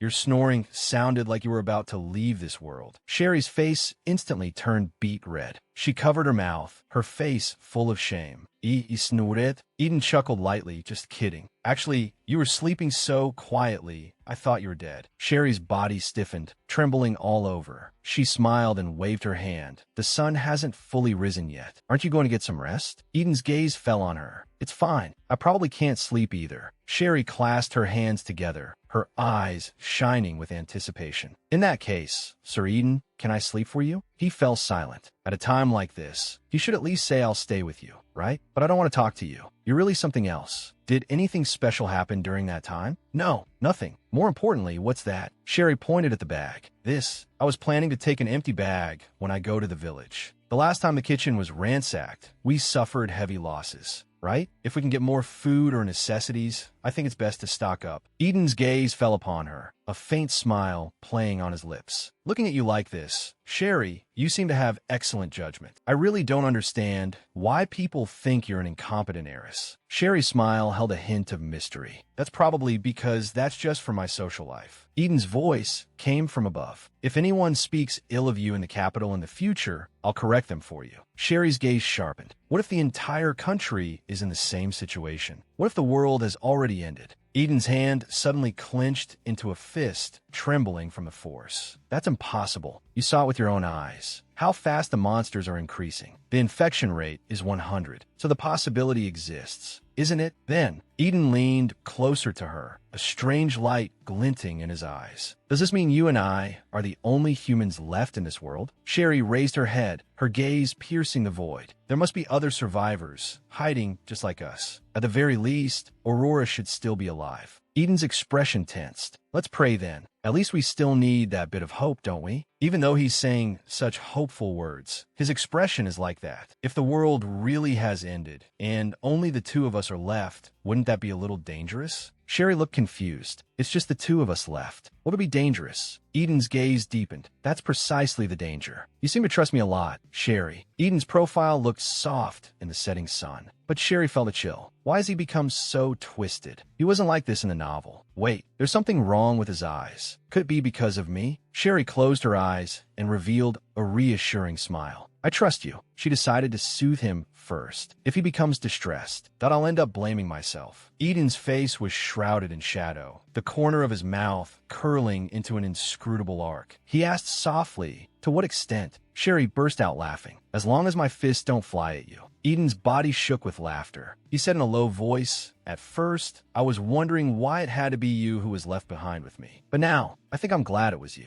Eden spread his hands. Don't get sentimental in a crisis. This is a battlefield. Enough. Let's get to work. Eden raised the binoculars to scout. He looked down at the box. I need a stone of a suitable weight. I'll grab one on the way back when we go out later. Eden raised the binoculars. We need to use up everything we've prepared today. He saw Sherry carrying a box of stones and asked, astonished, where did you get this? Sherry smiled and explained this. When we were repairing the wall before, I kept a few extra stones. Let's talk about it after we get back from the village. If we can contact the capital, we might not need them. She stopped in her tracks. I'll go get ready, Eden. Could you please check the statue? Eden lowered his head and acknowledged, understood. Sherry's fingers traced the wooden catapult. I talk big, but what if it fails? The catapult's accuracy isn't high, and its range is short. The one I built relies on tension. But a trace of worry flashed in her eyes. Eden had his back to her. He gazed into the distance and cursed under his breath. Damn it. Sherry noticed something was wrong. Eden, what is it? Eden's voice came from behind the binoculars. It's Rutherford. It seems he barely survived. But the problem is, he's trapped in the middle of the square. Sherry's face changed. What, Rutherford? Wait, let me see. She snatched the binoculars. Sherry raised the binoculars. She saw Rutherford. Why is he in a place like that? He was probably trying to escape the square and got trapped. Sherry's eyes were firm. I'll cover him. Cover? Cover what? Rutherford. We have to open an escape route for him. She lowered her eyelids. The original plan was to destroy the statue in the center of the square to lure the monsters away and enter the village. But now, we have to destroy the building on the right to draw the monsters away. That way, he can escape from the other side. Eden looked down at her. But like you just said, we don't have many stones. Can you guarantee it'll be foolproof? Sherry gripped the catapult's wooden handle. We have to lure the monsters away anyway, so we might as well give it a try. Sherry pointed to a red stall in the distance. Let's hit that with the first shot. How about it? There shouldn't be any survivors nearby.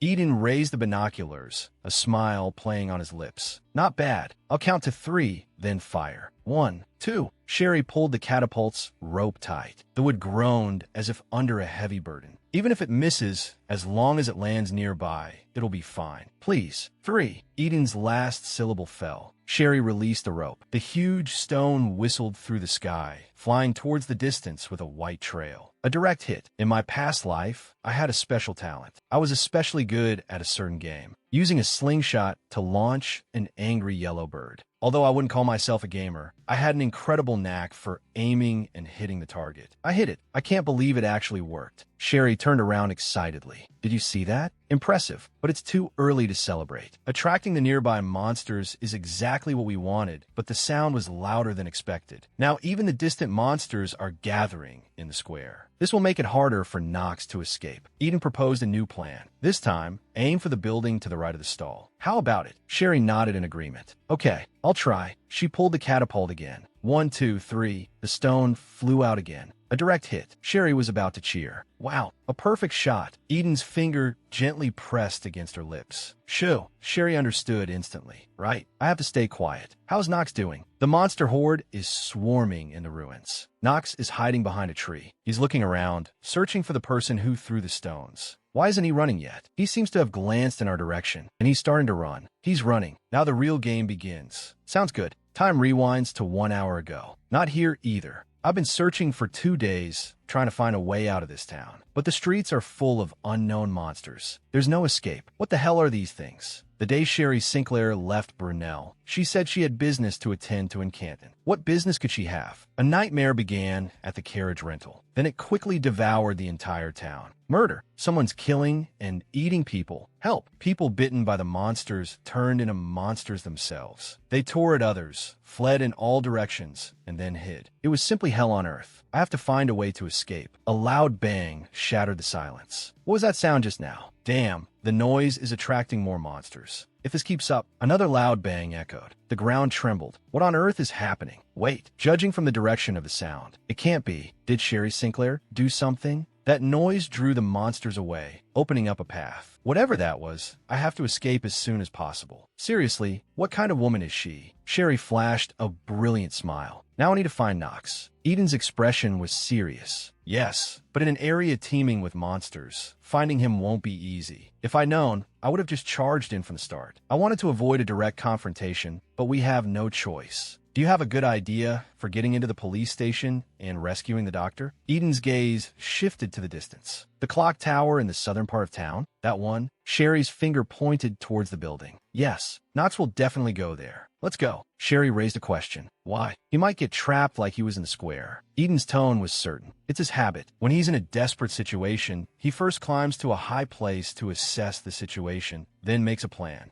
Eden's plan was clear. After rescuing Nox at the clock tower, they would enter the police station to contact the capital, and then return here. Sherry looked up at Eden. What if Nox isn't at the clock tower? A slight curve appeared on Eden's lips. Then we'll have no choice. We can't just search for him all over that monster nest. He's right, but Nox is a doctor. He's as important as Eden. If it really comes to that, I'll go find Nox by myself. Sherry made up her mind. Then let's not waste any more time. All right, let's go. The two walked side by side into the forest path, their figures disappearing into the deep green. Sherry's eyes flickered. So that's how it is. No wonder he's the protagonist of this novel. An arrow from Eden struck a monster, and it fell with a thud, blood splattering. Amazing. There's no need for me to even act. Eden stood with his sword sheathed. Sherry checked the lantern in her hand. We should have prepared more lamp oil. The one we brought is almost out of oil. Eden's gaze went past her. All right, since the village is just ahead, let's be careful. Don't make a sound. One after the other, they walked on the path leading to the village. Sherry suddenly stopped. How about we decide on some simple hand signals? Eden turned to the side. Good point. We won't be able to keep talking once we're in the village. Sherry held up 2 fingers. Look closely. This is the signal to attack. She changed her gesture. This one means retreat back to the mansion. Finally, if there's a problem. Sherry put her hands on her hips. She glared at Eden. Stop laughing. What did I say that was so funny this time? Eden suppressed his laughter and cleared his throat. But I've memorized them all. Being handsome with good swordsmanship isn't everything. Sherry sighed. Sir Eden, more importantly, I think we should go find Mr. Rutherford, even if he's not at the clock tower. Mr. Rutherford is a doctor. He's especially valuable in this situation. Eden's expression turned serious. Miss Sherry, I want to save Rutherford too. But if it's safe outside the village, calling for reinforcements as soon as possible is the best course of action. Sherry's anger flared. It's precisely because it's not safe that we have to do this. Eden looked at her, astonished. Miss Sherry, be careful. She stepped on a monster's corpse. I'm annoyed enough as it is. Don't add fuel to the fire. Sherry's eyes were resolute. Let's split up. Eden flatly refused. No, it's too risky. But at this rate, we're making no progress. We have no choice.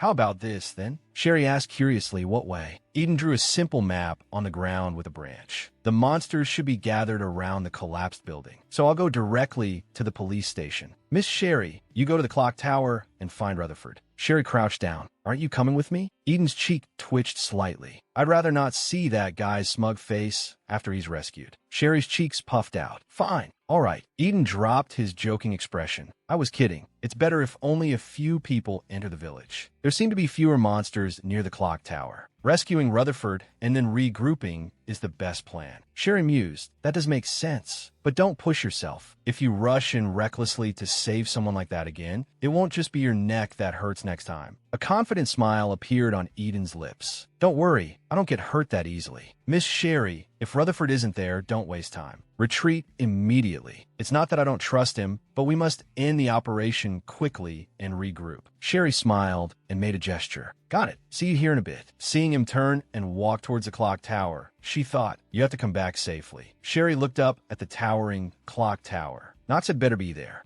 Was it a person just now? Inside the door was pitch black. An ominous aura washed over her. Sherry swung her weapon, severing a monster's neck. Damn it, I have to get up there quickly. This is so annoying. The surroundings fell silent. Looks like there are no more monsters. Sherry wiped the grime from her face. Just in case, I should still move carefully. She headed up the stairs. Giant gears turned slowly, making clanking sounds. I hope Knox is here. Sherry peeked ahead. At the top of the stairs lay a figure. Knox looked up, his expression stunned. Sherry Sinclair? Sherry demanded sternly. What are you doing here? Great, he's alive. Knox, chewing on a cigar, said, I'm resting. His fingers trembled slightly. I never thought Miss Sinclair would come here. Aren't you supposed to be somewhere safe? I don't know how you got here, but for you to fight to the death to survive, you're truly a remarkable noble. Now you can spend the last moments of your life with me. How unfortunate. A strange smile appeared on his face. What the hell is this guy rambling about? I came to save him, and he's talking about the last moments of life? Sherry suppressed her anger. What nonsense are you talking about? Knox muttered to himself, as a dream before death. This is too realistic. Miss Sherry couldn't possibly come to save me. Sherry put a hand to her forehead. Isn't it? I really came to save you, Rutherford. Why would you think I wouldn't come?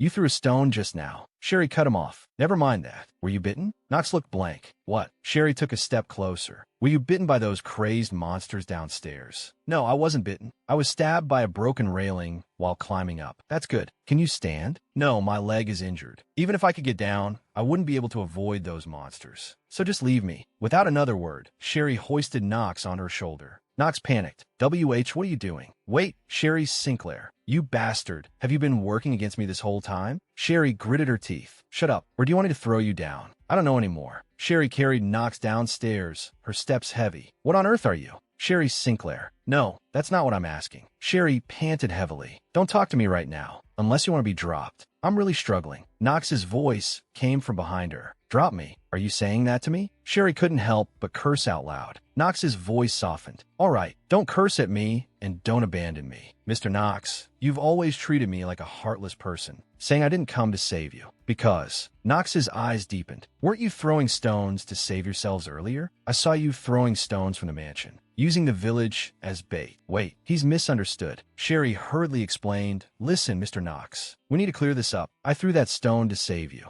Now you're just making excuses. Sherry cut him off. You were trapped in the square. I threw a stone in the opposite direction to clear a path for you. Knox was stunned. Oh, so Sherry was still fuming. Now I've really come to save you, and you treat me like a cold-blooded person. Seriously, if I'd known, I wouldn't have saved you. Such a pain. Knox lowered his head. I think I misunderstood Miss Sherry. I'm sorry. Sherry snorted. You're only apologizing because you're afraid I'll get annoyed and drop you, right? I'm not that petty. Knox lowered his eyes. Thank you for saving me, seeing as he's genuinely repentant. That I'll spare him. All right, we should get going. I have to meet someone soon, so... A brilliant smile spread across Sherry's face. Hurry up and get on. Knox's voice held a trace of horror. Are you going to carry me to see Eden like this? Sherry looked unconcerned. Yeah, is there a problem? Knox's face was filled with despair. I'd rather die here than let Lancaster see me in this state. Sherry replied casually, all right, whatever you say. Where is Sir Eden? Once this mess is over, I'll never forgive the culprit, Sherry warned. Hold on tight, unless you wanted to throw you off from here. Sherry's gaze swept over the abandoned village. Bloodstains everywhere. Monsters running rampant. We should have reached the police station long ago. Are we trapped? I really want to see him soon. I can't rest easy until I confirm he's safe. Knox suddenly asked, hey, do you like Lancaster? Sherry immediately denied it. Me? Of course not. Then why are you so desperate to find him? Sherry raised her head. Because I just want to go home. A gunshot shattered the silence. Miss Sherry, I think we should run. Sherry didn't hesitate. I know. Hold on tight. Sherry ran with him on her back. That was definitely a gunshot. But if someone fired a gun here, Eden should know it would attract more monsters. Could it be that he's in danger? Sherry's pupils contracted. A gasp caught in her throat. She saw a monster lunging at Eden, its bloody maw wide open. No, a cold smile played on Eden's lips. He faced the monster without fear. A flash of light, and the monster was instantly cut down. Eden helped up an injured boy, asking with concern, are you all right? The boy looked up gratefully. Thank you, Mr. Eden. Eden looked at Knox on Sherry's back. What is this ridiculous scene now? Knox looked humiliated. Honestly, being bitten to death by a monster would be better than this. The monsters are coming one after another. Maybe we can focus on attacking. Let's talk inside the police station first. Good. It seems everyone is safe. Eden turned and headed inside. I'll go check if the phone still works. So where did our great police force go? Leaving Miss Sherry to wander alone in danger. Sherry turned her back to him. I'm the one who went out to save you. You have no right to complain. Just be grateful to me and shut up. Knox turned to Sherry. Miss Sherry, did you hear that? What kind of noble talks like that? He's practically a thug. Sherry smiled at Knox. Maybe so, but he's useful for survival. Didn't you see the mountain of monsters piled up near the police station? Knox was at a loss for words. Sherry's gaze grew somber. I'm afraid there's no one left to answer. I can only hope my choices have already deviated from the original story, triggering a butterfly effect and reshaping the future. Brunel has fallen into chaos because of the virus. But Sherry lowered her eyes. At least I pray the capital is still safe. Eden put down the phone. The signal gets through, but no one is answering. The surviving officer panted. I told you it was useless. I've already tried dozens of times. Even if the capital is fine, the signal can't reach a mountain village like Brunel. Knox looked at him with concern. Officer, you don't look so good. Should I check you over? You seem to be sweating a lot. Sherry's gaze sharpened. Wait, sweating. The officer closed his eyes in pain. Doctor, I remember now. I was bitten on the wrist earlier. Sherry's heart sank. He was already bitten before we met him. The strange thing is it doesn't hurt at all. Is it numb? Miss Sherry, that's a symptom of mutation. We need to leave quickly. Sherry turned and urged, yes, we should go. Sir Eden, hurry and pack your things. What are you waiting for? Hurry. Eden stood quietly. His gaze was icy. I brought some self-defense tools that could be used as weapons. The officer suddenly fell to his knees, his body trembling violently. Why is this happening? Just as Knox said, this is one of the symptoms after infection. In the original novel, the symptoms of infection vary from person to person. Some people mutate immediately after being bitten. The officer groaned in pain. Others, like Uncle Hans, mutate more slowly. So before the mutation worsens, I have to finish him in one blow. I have to kill him. Sherry called out, trembling, sir. Sir Eden. Eden looked down at her, his voice gentle but firm. I'm here. Listen, Miss Sherry. While I draw his attention, you take Mr. Knox and circle around behind the detective. Use the door behind the stairs to go to the underground prison. Down there, in the corner, there's a door that leads to the corpse disposal area. Sherry urgently grabbed his sleeve. Wait, Sir Eden, you have to come with us. If you're going to be the bait again. Eden cut her off. Of course I'll follow. As soon as you two are out. My body feels strange. You're going to leave me behind, right? He urged urgently. Miss Sherry, go now. Sherry hoisted Knox up. Mr. Knox, hang on. Watch out for his teeth. Don't get bitten. Sherry put Knox down. He gasped weakly. Miss Sherry, thank you for your help. But could you please put me down? I have my social standing and dignity too. Sherry looked at him coldly. If you could manage on your own, you wouldn't be in this situation. If you complain about status and dignity again, I'll throw you into a monster's mouth. So shut up. Knox muttered quietly. Miss Sherry. Of course, I wouldn't easily abandon such a precious doctor. Seeing the second male lead begging like this, that feels a bit. A loud bang. Sherry looked up in alarm. What was that sound? Eden burst through the door. What are you doing? Stop wasting time. Run, Sherry asked with concern. Are you okay? Eden wiped the blood from the corner of his mouth. Of course. I have no reason not to be. Knox put an arm around Sherry. Miss Sherry, no need to worry about Lancaster. Eden walked down the stairs. What did you say? Knox, you should be glad we didn't leave you behind. Shut your mouth. Knox, still holding on to Sherry, said, dragging along someone who wants to die. Isn't that Miss Sherry? So ungraceful. I am injured, yes. I dragged him by force because he'd rather die than have Eden see him being carried. Really? That's great. I'd rather not die with grace like you.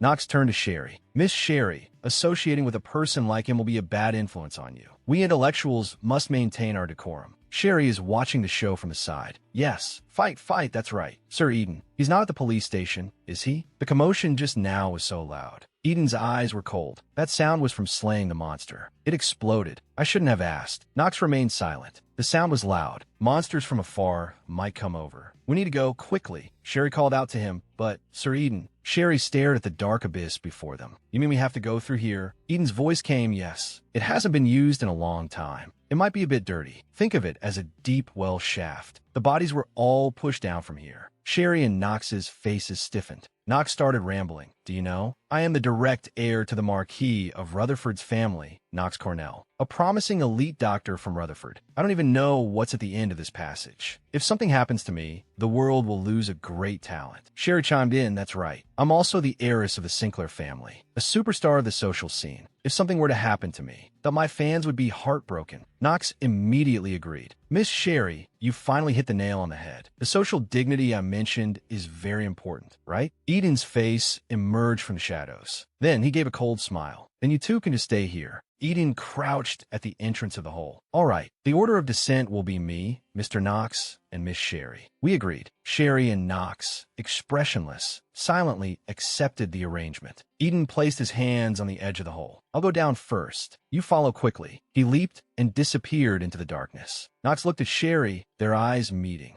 Knox covered his face with his hands. All right, see you if we survive. Sherry crouched down, peering into the bottomless passage. Looks like the corridor is long. And then, as voice came from below. I'll wait for you at the end, Miss Sherry. Don't rush. Come down slowly. I only hesitated for a moment, and they started rushing me. Sherry took a deep breath. All right, I'm going down. She leaped into the darkness. Her body fell rapidly, feeling like she was on a slide. Wait, at this rate, won't I just crash onto the ground? I'm going to fall. Sherry crashed heavily into Eden's arms. Soft yet firm. What is this? She slowly opened her eyes. Eden was holding her. Are you all right? Sherry's cheeks flushed.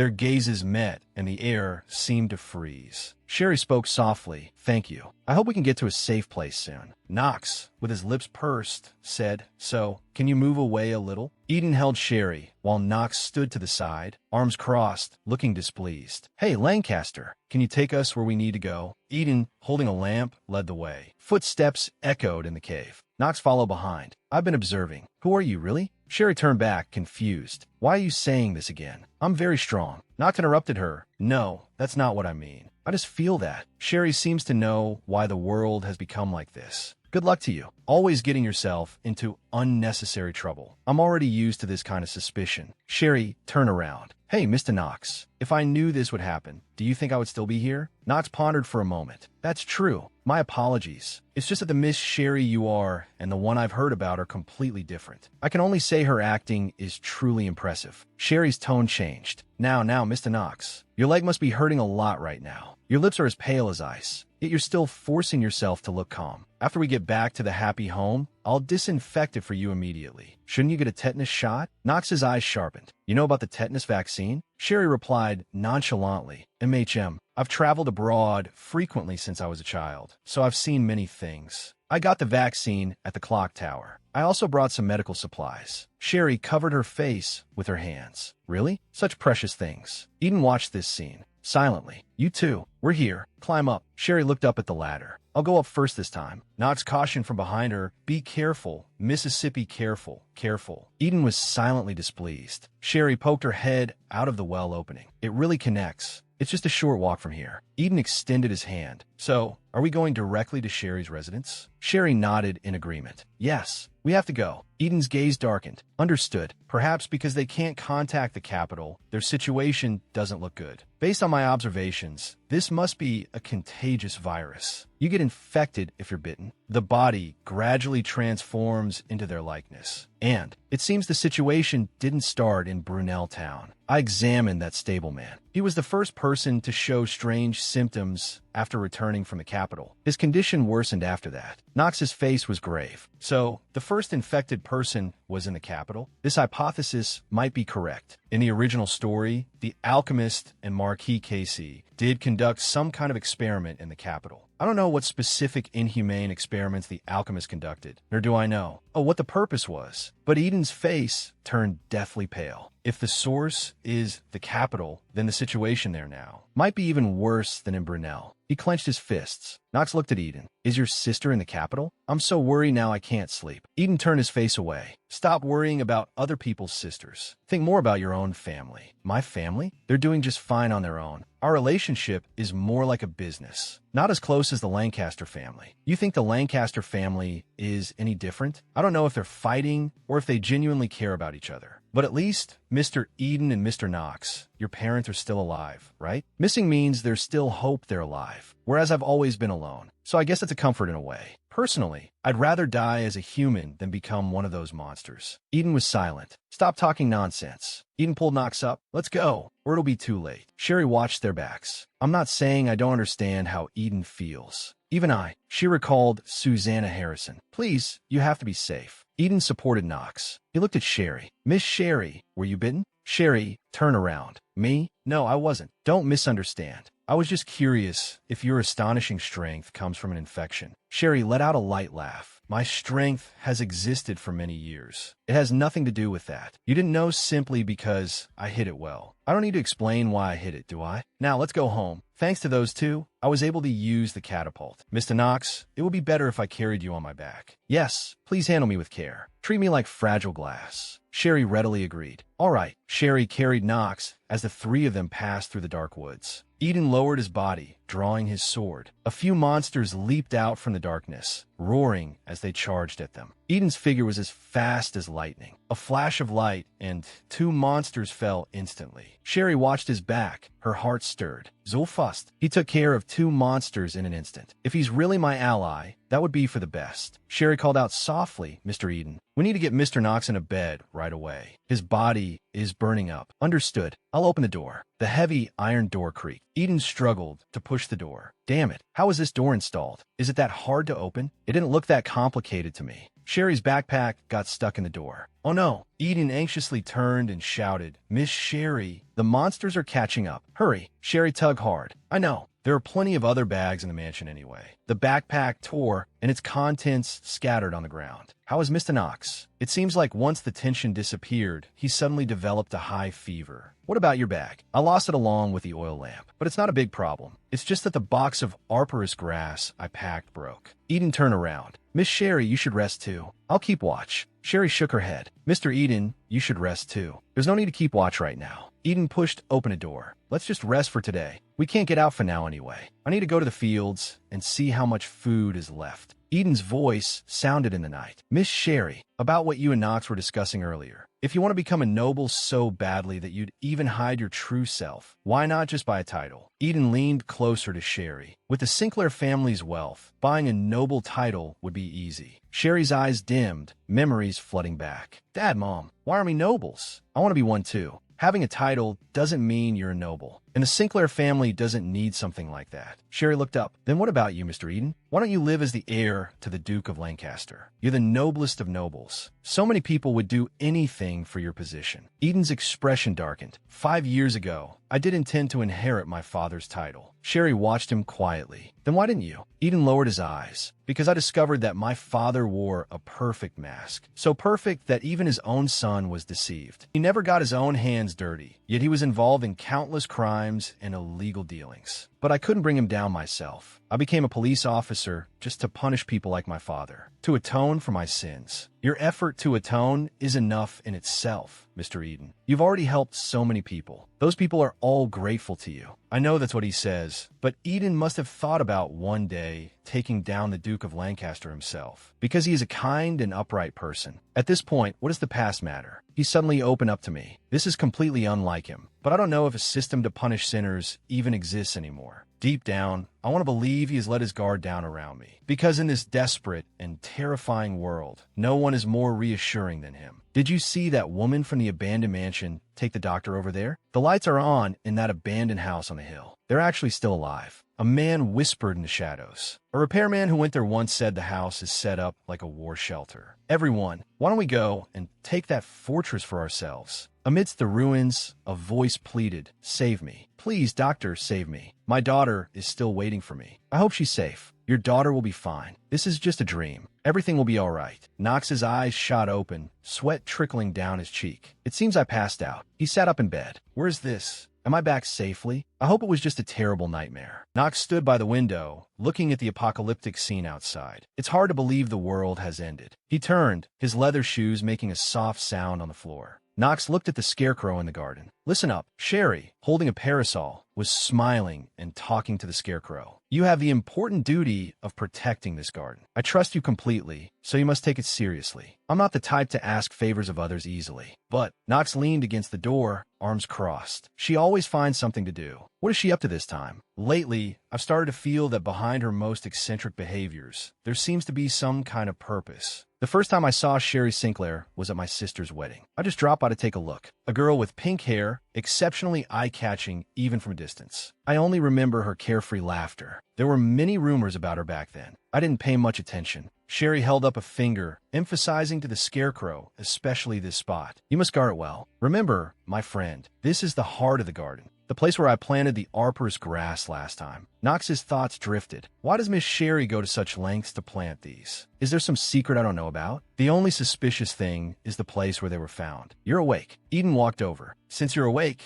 you should be lying in bed, not running around. Made me look for you. He reached out and gently touched Knox's forehead. The fever's gone down. This man is unexpectedly sentimental. Knox asked, how long was I unconscious? Eden withdrew his hand. A full day. I asked because I feel like I was dreaming. Eden's gaze was calm. This isn't a dream. There are monsters everywhere outside. And yet, we are staying in this unusually safe mansion, as if it were prepared in advance. That's right. This is all thanks to Miss Sherry. Knox was thoughtful. I see. But is Miss Sherry all right? Eden answered, she's not injured. Her body is perfectly fine. Knox clarified, I meant mentally. She's still so young. In this situation, it would be stranger if she were completely fine. Eden's gaze sharpened. You're a doctor, aren't you? Go check on Miss Sherry. Confirm if she's really okay. Knox held up his hands. Psychiatry is not my specialty. Eden's tone was firm. Take good care of our landlady, doctor. After all, she saved your life. Knox looked at her sleeping face. All right, I'll keep a closer eye on her. Night fell. The starry sky was brilliant. The main gate made a heavy, thudding sound. What's going on with those monsters? They usually aren't this agitated when there's no prey around. Sherry was on alert, her arms feeling a sudden wave of unease. What are you doing there? She turned around and saw Eden behind her. I heard a noise and came to see how Mr. Knox was doing. I came for the same reason. He's fine, and as you instructed, I brought him some water. Sherry tilted her head, a hint of mischief in her eyes. It was clean water, right? Eden's eyebrow twitched. What do you take me for? Didn't you just throw an axe at Knox earlier? I wouldn't do that to a patient. Eden's tone changed. More importantly, Miss Sherry, I plan to leave for the capital. He ran a hand through his golden hair, his expression weary. Sherry's smile vanished. Is that so? Just as I expected. I was still hesitating about whether to take him there myself. I've seen with my own eyes that he can survive just fine without me, so I have no reason to stop him. Besides, he has the virus antibody in his system and has fought monsters. There's nothing to worry about. Sherry nodded lightly. Eden crossed his arms, watching her quietly. You said you would protect me. Sherry's gaze froze instantly. What? I did say that, but you're the one who said you're leaving, Mr. Eden. I'm just RESP, acting your decision. Mr. Eden, are you listening? Hey, a stable home. A carefully prepared, sumptuous meal. Sherry closed her eyes, a satisfied smile on her lips. At times like this, maintaining a stable routine is crucial for mental health. What the hell is this? Eden had arranged the seating. He was sitting next to Sherry. Is it because I didn't stop him from leaving? So he's sulking? I never expected him to have this kind of personality. Knox raised his glass. I thought I'd never eat food like this again. It's all thanks to Miss Sherry that I can enjoy all this. People are iron, food is steel, especially at a time like this. Eating well and sleeping well is important. Knox looked at her thoughtfully. By the way, Miss Sherry, you're quite skilled at even setting the table. Sherry rested her chin on her hand, her eyes hesitant. In my family, these things are usually done by the servants. He's as sharp as ever. Knox's thoughts drifted elsewhere. That's a situation possibly worse than an unsecured loan in the Sinclair family. Sherry clenched her fist. I take back what I said about him being sharp. I retract that statement. It's completely different from what you're thinking. Let's eat first. Knox nodded. All right. Eden was washing dishes in the kitchen. The water pressure is too weak. Knox walked in with a tray. Where's Miss Sherry? Eden didn't turn around. She said she didn't want to wash dishes, so I'll let her go out for some fresh air. How is Miss Sherry? Is she okay? Knox stacked the plates. Contrary to our worries, she's fine. From my perspective, if her spirit was going to break, it would have broken long ago. Through the window, Sherry could be seen sitting alone outside. I think Miss Sherry's spirit is stronger than we imagine. Eden breathed a sigh of relief. That's good. Knox's tone changed, but her physical condition is more worrying. Sherry sighed wearily. Why am I so busy? Sherry's daily survival log. Clean the mansion. Clean the chimney. Plant the rest of the crops from last time. Half the day is gone just like that. Doing chores during the apocalypse. This is too much. Eden and Knox stood before her. What were we even doing all this for? Preparing for a comfortable life. Eden and Knox looked at each other. Seeking a comfortable life at a time like this? Sherry turned to Eden. By the way, Mr. Eden, can you still get out? The monsters are still frantically ramming the main gate. Are they still ramming the gate? Knox mused. Perhaps they smelled the scent of people and gathered here. Sherry refuted his guess. Unlikely. Because of the sturdy stone gate and walls, they shouldn't be able to tell if we're inside. I really can't figure out what's attracting them. When their numbers decrease, I'll find a way out. Until then, can I rely on this mansion? Sherry looked at Eden. Of course. She gave a brilliant smile. As long as Mr. Eden is safe, I'll be at ease. Sherry turned to Knox. Mr. Knox, are you going with him too? Personally, I'd rather stay. But if you don't want me to stay, I can also go with Mr. Eden. Eden suddenly pointed at Knox. Hey, Knox, who said you could follow me? I'm not looking for a companion. Sherry interrupted with a laugh. Oh my,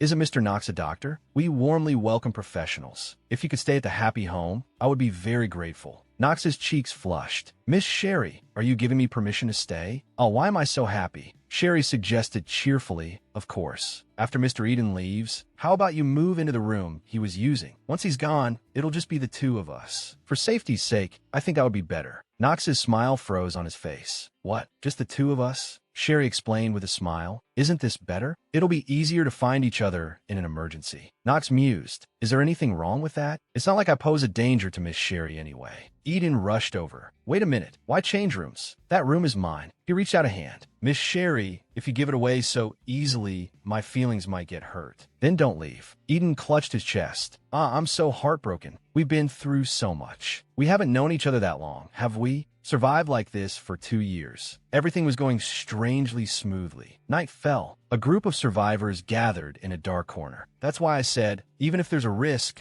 we should ask the mistress of the mansion for help. Isn't she the famous heiress of the Sinclair family? A blue-haired girl with a lollipop in her mouth looked on with contempt. How pathetic. They used to talk bad about her nonstop, and now they want to ask her for help, pretending they've always been on good terms. A burly man's eyes were fanatical. That's why I've been saying, if you want to live, you have to take that fortress. The girl sat up high, so noisy. If you want to go so badly, then go by yourself instead of riling everyone up. That insolent brat. Adults are talking. What's she butting in for? This is why I hate old geezers. A silver-haired man stepped in to stop them. That's enough. What are you doing to a child? The burly man struggled free. Let go of me. You think I'm doing this for myself? How much longer do we have to cower in fear like this? A woman said worriedly, but forcibly taking the mansion when it clearly has an owner. Wouldn't it be better to just ask for help? What if she refuses? Exactly. She looks young. There are many of us. Wouldn't it be faster to just take it by force? What kind of twisted logic is this? The village's supplies are probably all there too. She's hoarded everything. They say it as if she stole it. She bought it all fair and square. Just like Aunt Emma said, why can't we just honestly ask for help? I can't stand being with these old geezers anymore. Let's go to the mansion. Sherry put down her binoculars. She let out a long sigh. You should have arrived by now. I hope nothing happened. No, Harrison will definitely come. I made a special request to him. Harrison always put me first. At least, that's how it was before he married Knox's sister, Isabella. So, was I neglected after the wedding? Did I feel disappointed? Not all. Sherry closed her eyes. I miss him. I have no reason to dislike my beautiful, kind, and perfect sister-in-law. After all, back then, I had no idea that Harrison's wife was the reincarnated sister of the novel's second male lead. Looking back now, my connection with Knox is deeper than I thought. A voice came from below. So you're here. Sherry turned her head. Oh my, what a coincidence. I was just thinking about you, Mr. Knox. You were thinking of me? Why? Sherry sat on the steps. Actually, I was thinking about Isabella. Knox's smile vanished instantly, his face darkening. He changes his expression so fast. It seems the rumors were true. His relationship with his family isn't good. He seemed to have said before that his family was just a business relationship. Sherry asked tentatively, you didn't even attend the wedding. Did you not want your sister to get married? Wait, Knox, this isn't some kind of soap opera plot, is it? Knox held out his hand. Miss Sherry, I can read every thought on your face right now. It's not what you think. So please, retract that terrifying look in your eyes. That's not the reason. Isabella is still my family. We're related by blood, but we're not biological siblings. What? What does that mean? Not biological siblings. I'm their only biological child, and the current Marquis and Marchioness of Rutherford thought they murdered my biological parents. Then they stole the Marquis's title. In other words, that my birth father was poisoned by his own younger brother, the man I now call my father. What the hell? This plot is too much of soap opera. More importantly, is this something I should be hearing?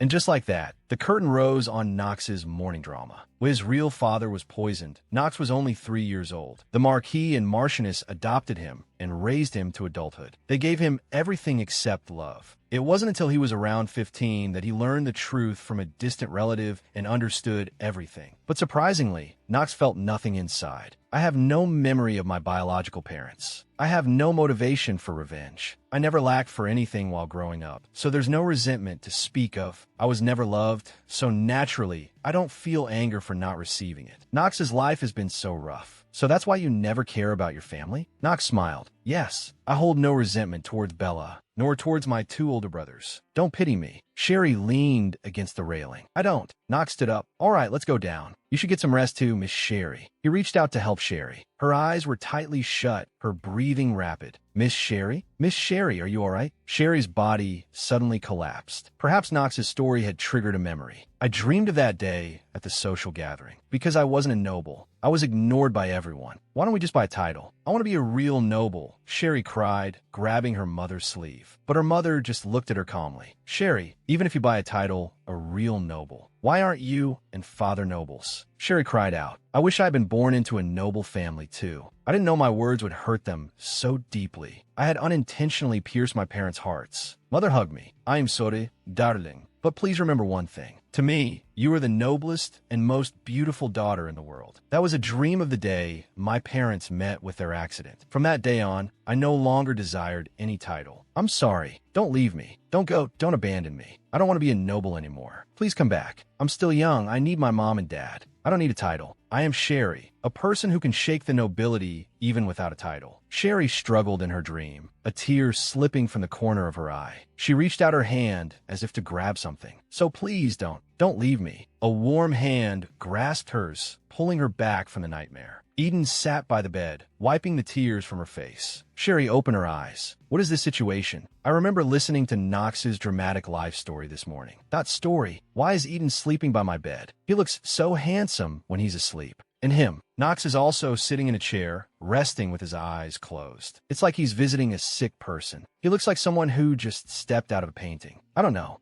This situation is a bit. Sherry couldn't help but laugh out loud. Eden was startled awake. He reached out to touch Sherry's forehead. Your fever has gone down. Sherry asked weakly, how long have I been like this? Lie still. You were unconscious for a day and a half. Miss Sherry, you fainted from overexertion. You need to rest well. Eden's voice came from the side. That's right. Miss Sherry, don't do anything today, just rest well. You scared me when you suddenly collapsed. Wait, did I gain 2 mothers while I was asleep? Eden's tone held a hint of reproach. You really never take care of yourself. Sherry responded meekly. All right, I'll rest. I will. A sudden loud noise shattered the peace. Spare me. Please open the door. I know you're in there. Help me. Thank you for saving me. The girl looked at them in terror. This is what happened. Time rewinds a little. I'll go take a look. Help. Eden looked down. A child was on the ground, and a monster was about to attack them. Eden shouted up to the floor above, Miss Sherry, there's a child downstairs. Sherry's eyes turned cold. A child. Then I really can't ignore this. Mr. Eden, just give me the signal. I'll go out immediately. All right. 1, 2, 3. The girl charged forward with a knife, stabbing at the monster. Sherry descended from the sky, swinging an axe at the monster's chest. Get inside, quick. Eden also shouted, hurry. And just like that, they saved the child. The child sat on the ground, looking up at them. Thank you so much for saving me. She cupped her chin with both hands, her eyes sparkling. Excuse me, can I stay here? Sherry looked at her. This child is too young. We can't just send her away. Eden turned to Sherry. Miss Sherry, I think we should interrogate her first and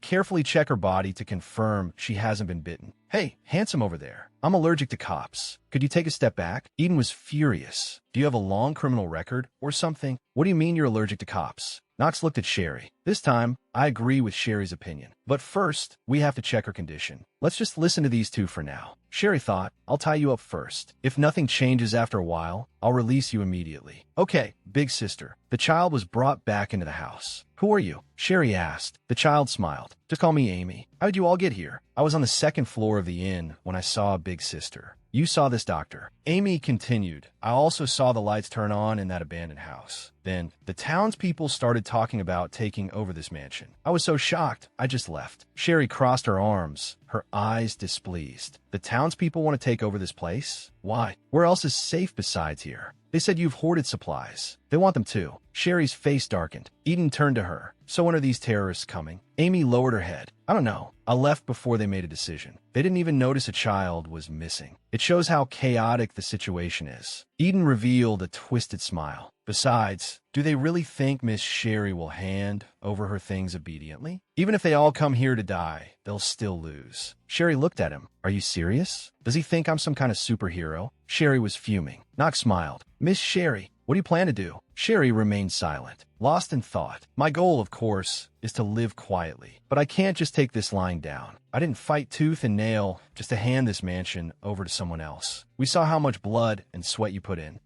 And tears, Knox added. That's right. You don't look like the heiress of the Sherry family. More like a country warrior. I heard you're famous in the capital. Big sister, just how rich are you? Miss Sherry could buy 100 abandoned mansions like this with just her allowance. Knox gestured with his hands. Amy imagined Sherry's shopping spree. Is that number for real? Of course. After all, she's the candy big sister with the most secrets. She grabbed Sherry's hand. Please take me with you. I can even be your footstool. Eden and Knox coughed dryly on the side. Sherry looked disgusted. I don't need a footstool. Amy immediately changed her tune. Then I'll be your hand warmer. I don't need that either. I only have one path to take. Eden gazed out the window, sunlight dappling his golden hair. So, were the townspeople coming? Amy recalled the townspeople's conversation. Aunt Sarah, Uncle Victor, they're all dead. About 50 people, men and women. Excellent. A cold smile played on Sherry's lips. First, I need to let them know I'm not to be trifled with. And they're country folk who have never even held a sword. This will be easier. If I'm really going to worry, I'm more worried about Prince Lloyd and Prince Theodore. Compared to them, this is a piece of cake. Then, Sherry's eyes sharpened. Let's draw up a simple plan. Amy knelt before Sherry. Big sister, can I join you too? Edan scrutinizit her. Have you ever used a weapon? Amy looked up. I've only ever used tools for gathering herbs. Eden pressed. Your movements are unusual. Where did you learn them? Amy replied, I didn't learn them anywhere. I just picked it up naturally while gathering herbs in the Pelanam Mountains. Sherry hesitated internally. Even so, relying on a child's help is a bit. Amy eagerly interrupted her. Wait, it's really useful. Look at this. She opened her palm. A dried herb lay quietly within. Sherry's gaze froze. It looks like alpinus grass. Amy explained, I saw the monsters sniffing at it on the door earlier. I took a closer look and found something stuck on the door. I just grabbed it when I came in. Last time, my bag got caught in the door and broke. The herb bottle inside shattered. If what Amy is saying is true, then the monsters react to this herb. Is that herb important to you? Isn't that some kind of drug people talk about? Alpirus grass is hard to handle, but it grows quickly. Amy put her hands together. Leave it to me. I can grow them well. Knox smiled and said, growing herbs is my specialty. Great. Now we have 2 herb experts. Well, an herbalist is better than a layman. Amy looked at Sherry curiously. By the way, big sister, I've been meaning to ask you something. Which of those two is your lover? Eden and Knox froze simultaneously. Amy quickly waved her hands. I just don't want to make you angry for no reason. Sherry let out a light laugh. I don't have a lover, but if you know any decent men, feel free to introduce them to me anytime. It's hard enough just to stay alive right now. Who has the energy for romance? A townsperson worried. Will Amy be all right? That child. Another townsperson interrupted him. What child? She's much stronger than us. Just like everyone says, that abandoned mansion might be safer than here. Instead of attacking it by force, we should just ask that lady to take us in. But first, we have to get there alive. All right, let's get ready to go. The morning sun shone on the mansion. Amy looked shocked. Be big sister. Sherry stood before a pile of weapons, her long hair tied up high, her eyes determined. This should be enough, right? Eden looked at the weapons. Cool. For just 8 townspeople. This is like using a sledgehammer to crack a nut. Seeing you prepare so thoroughly, I'm truly impressed, Miss Sherry. Sherry's brow furrowed. It's not enough. We need to stock up on more daily necessities and emergency rations. We also need to plant more crops to ensure we have enough food. The more she thought about it, the angrier she got. They didn't even think to ask for help, only wanting to rob us. Knox crossed his arms. Humans always become narrow-minded and selfish in a crisis. Edens needed, and they underestimated Miss Sherry. They probably think robbing is more profitable than bowing and scraping. Every time something like this happens, my faith in humanity wavers a little more. But these people seem all right. If it weren't for them, I might still be lost in grief over Susanna's death. Sherry turned to face everyone. You all know that if you want to stay here, you have to work, right? Knox immediately raised his hand. Then I'll go check on the herbs. Amy also chimed in. I can look after the herbs too. Amy looked at him defiantly. I said it first. If you don't believe me, ask big sister Sherry. Sherry looked at Eden. Sir Eden, there's something that's been on my mind. Didn't you say you were going to find your sister? You said you were leaving last time. Eden's gaze lowered. I'll stay until you've recovered. So he's been by my side all this time. Aurora should be safe. But Sherry straightened up. I'm fine now. Eden immediately retorted, no, you're not. Sherry's cheeks puffed out in anger. I said I'm fine. How could you know my own body better than I do?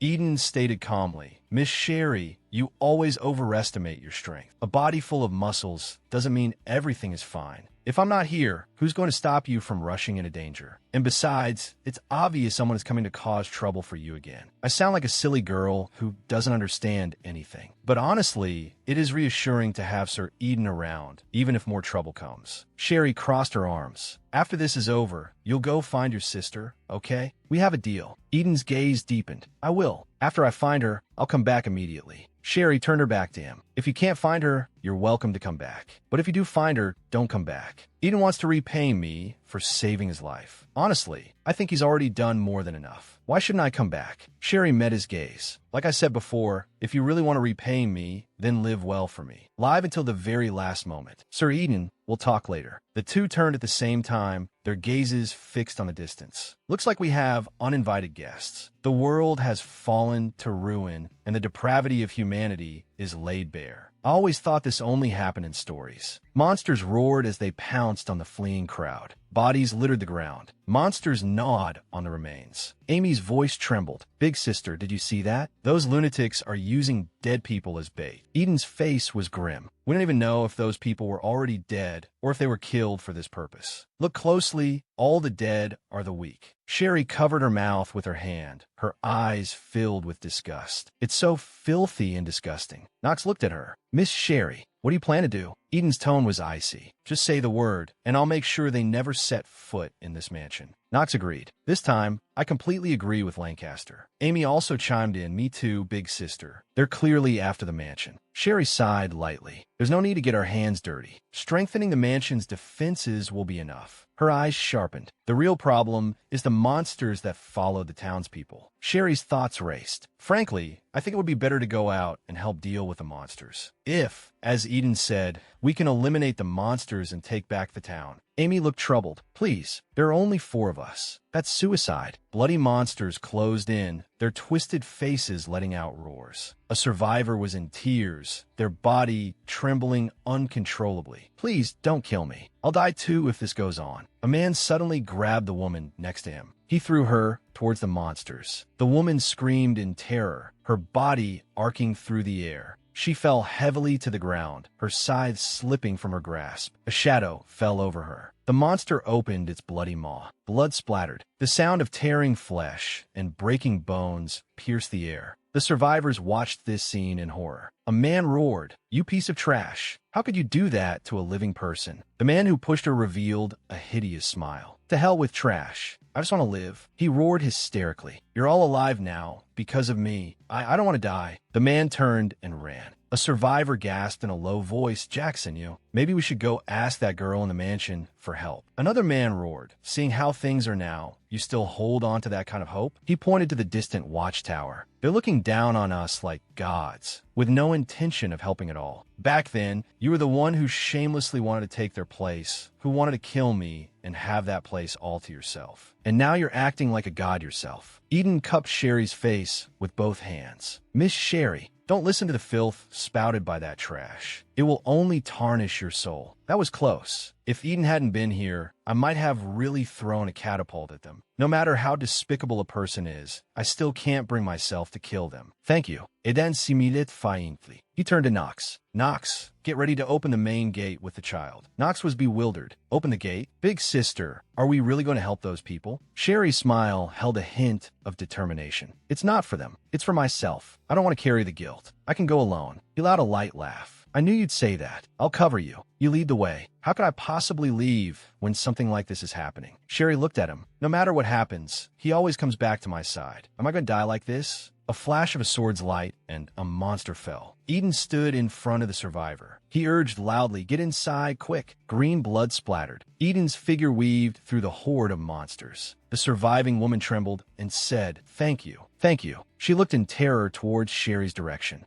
Look over there. It's that lady." A two-headed monster roared as it approached Sherry. Sherry's eyes were cold and determined. My first impression of her was that she was beautiful, like a star candy come to life. Sweet and exquisite, almost unreal. Her clothes were also impeccable, perfectly complementing her figure and aura. An elegant lady from afar. Soon after, rumors spread that she was hoarding the village's supplies in an abandoned house. I didn't pay much attention at the time. It wasn't until the monsters attacked, and we were trapped in the inn that I learned she was more famous than the nobles in the capital. Miss Sherry. Her name is Sherry. Unbelievable. How can such a petite body fight against such a terrifying monster? It's as if she lives in another world. A survivor muttered to himself, "Oh no, it seems she can't fight at full strength because she's protecting us." A woman gripped a man's arm tightly. "Victor, if things go bad, let's at least save those two." The man nodded in agreement. That's a good idea." Sherry was anxious. "What should I do? It's hard to fight while protecting those two. It seems to be the same for Eden over there. Should I just rush into the mansion? Damn it, I have to think of something." A gunshot rang out. Eden's eyes sharpened. A gun? Could it be? Harrison raised his gun and aimed. He took a deep breath. The gun fired, and the monster fell. A smile appeared on Harrison's face. "I've finally found you. My only little sister." Sherry stood frozen, her expression complicated. She threw herself into Harrison's arms. "Harrison, you're alive. I knew it." Harrison hugged her back, his voice hoarse. "I was so worried about you." Sherry looked up, her eyes moist. "You're not hurt, are you? Thank you for being alive." Harrison gently stroked Sherry's hair. "You must have suffered a lot." Sherry's voice trembled slightly. "Of course. It would have been better if you'd come sooner. Susanna helped me, so I'll forgive you."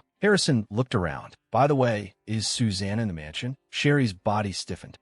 Susanna." She turned into a monster. With my own hands." Harrison interrupted her. "That wasn't your fault. Thank you for holding on until now." Vanilla let out a light cough from the side, breaking the warmth of the reunion. Sherry suddenly came to her senses. "All right, what was I even thinking?" Eden turned to Harrison. "Harrison, do you know Miss Vanilla?" Harrison avoided his gaze. "It's a long story." Sherry's gaze went past them. "And who was that person?" A strange man was carrying a gun, a playful smile on his face. "Wow, he looks younger than me, but is excessively handsome." He smiled and introduced himself. "Hello, Miss Sherry. I am Jose Cambrin. I heard about you on the way here. A carefully protected princess. What's with this kid?" Sherry's mind went blank. Wait, Jose Cambrin, the supporting male character from the original novel, the weapons expert. Jose Cambrin. She recalled. Back then, Harrison said he would send someone to teach me how to use a gun. So that person was Jose. Knox, Vanilla, Eden, and now Jose. The main characters of the novel are all gathered at the happy home.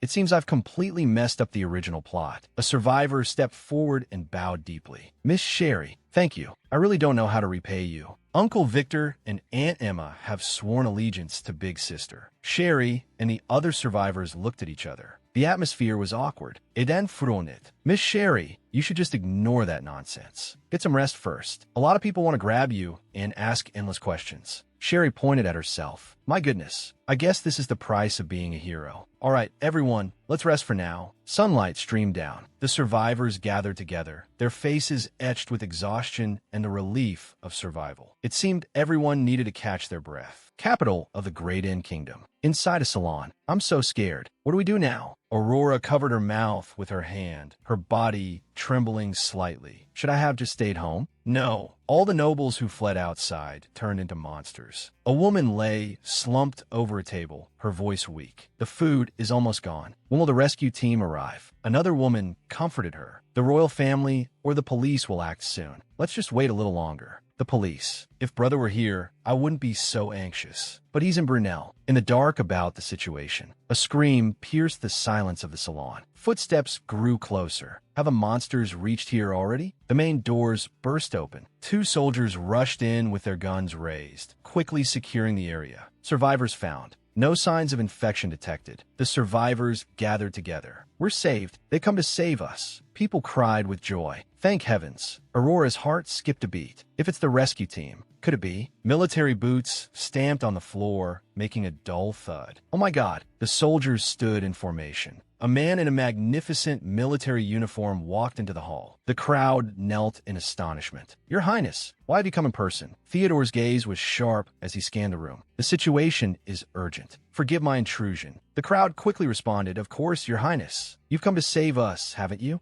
A large-scale epidemic is spreading across the country. But do not worry. From now on, please follow the military's instructions and act calmly. Can you do that? Yes. We'll listen to you. Thank you, Your Highness. Thank you for saving us. The person who came isn't my brother. Theodore walked up to Aurora. You're here, miss. I've been looking for you. Why you were looking for me? Eden asked me to protect you if a dangerous situation arose. My brother did? His original request was a bit different, but there's no need to let her know that for now. Speaking of which, Miss, Theodore smiled faintly. Aren't you that little rascal Eden's sister? I've been worried about his well-being. I'm also curious if he's safe. Theodore extended a hand to Aurora. So what do you say? Are you willing to come with me? To Brunel. Sherry cupped her chin with both hands, a bright smile on her face. All right, let's start with some introductions. Sherry sat at the head of a long table, with the survivors seated on either side. A blond man spoke up. I am Victor Hope. This is Emma Swope. We survived all thanks to you, miss. If there's anything we can do to help, please don't hesitate to ask. Sherry smiled. Aside from you two, everyone living here must earn their keep. Victor immediately responded. In that case, I'd like to be in charge of food supplies and cooking. I used to be a chef at an inn. Emma also added, I'm good at mending clothes and broken items. Sherry's eyes lit up. A chef and a seamstress. I've really hit the jackpot. Vanilla cleared her throat. I think you all should know me. I'm Vanilla. My name is Jose. Modifying weapons is my specialty, so leave it to me. If you need someone put in their place, just call me. Sherry made a soft sound.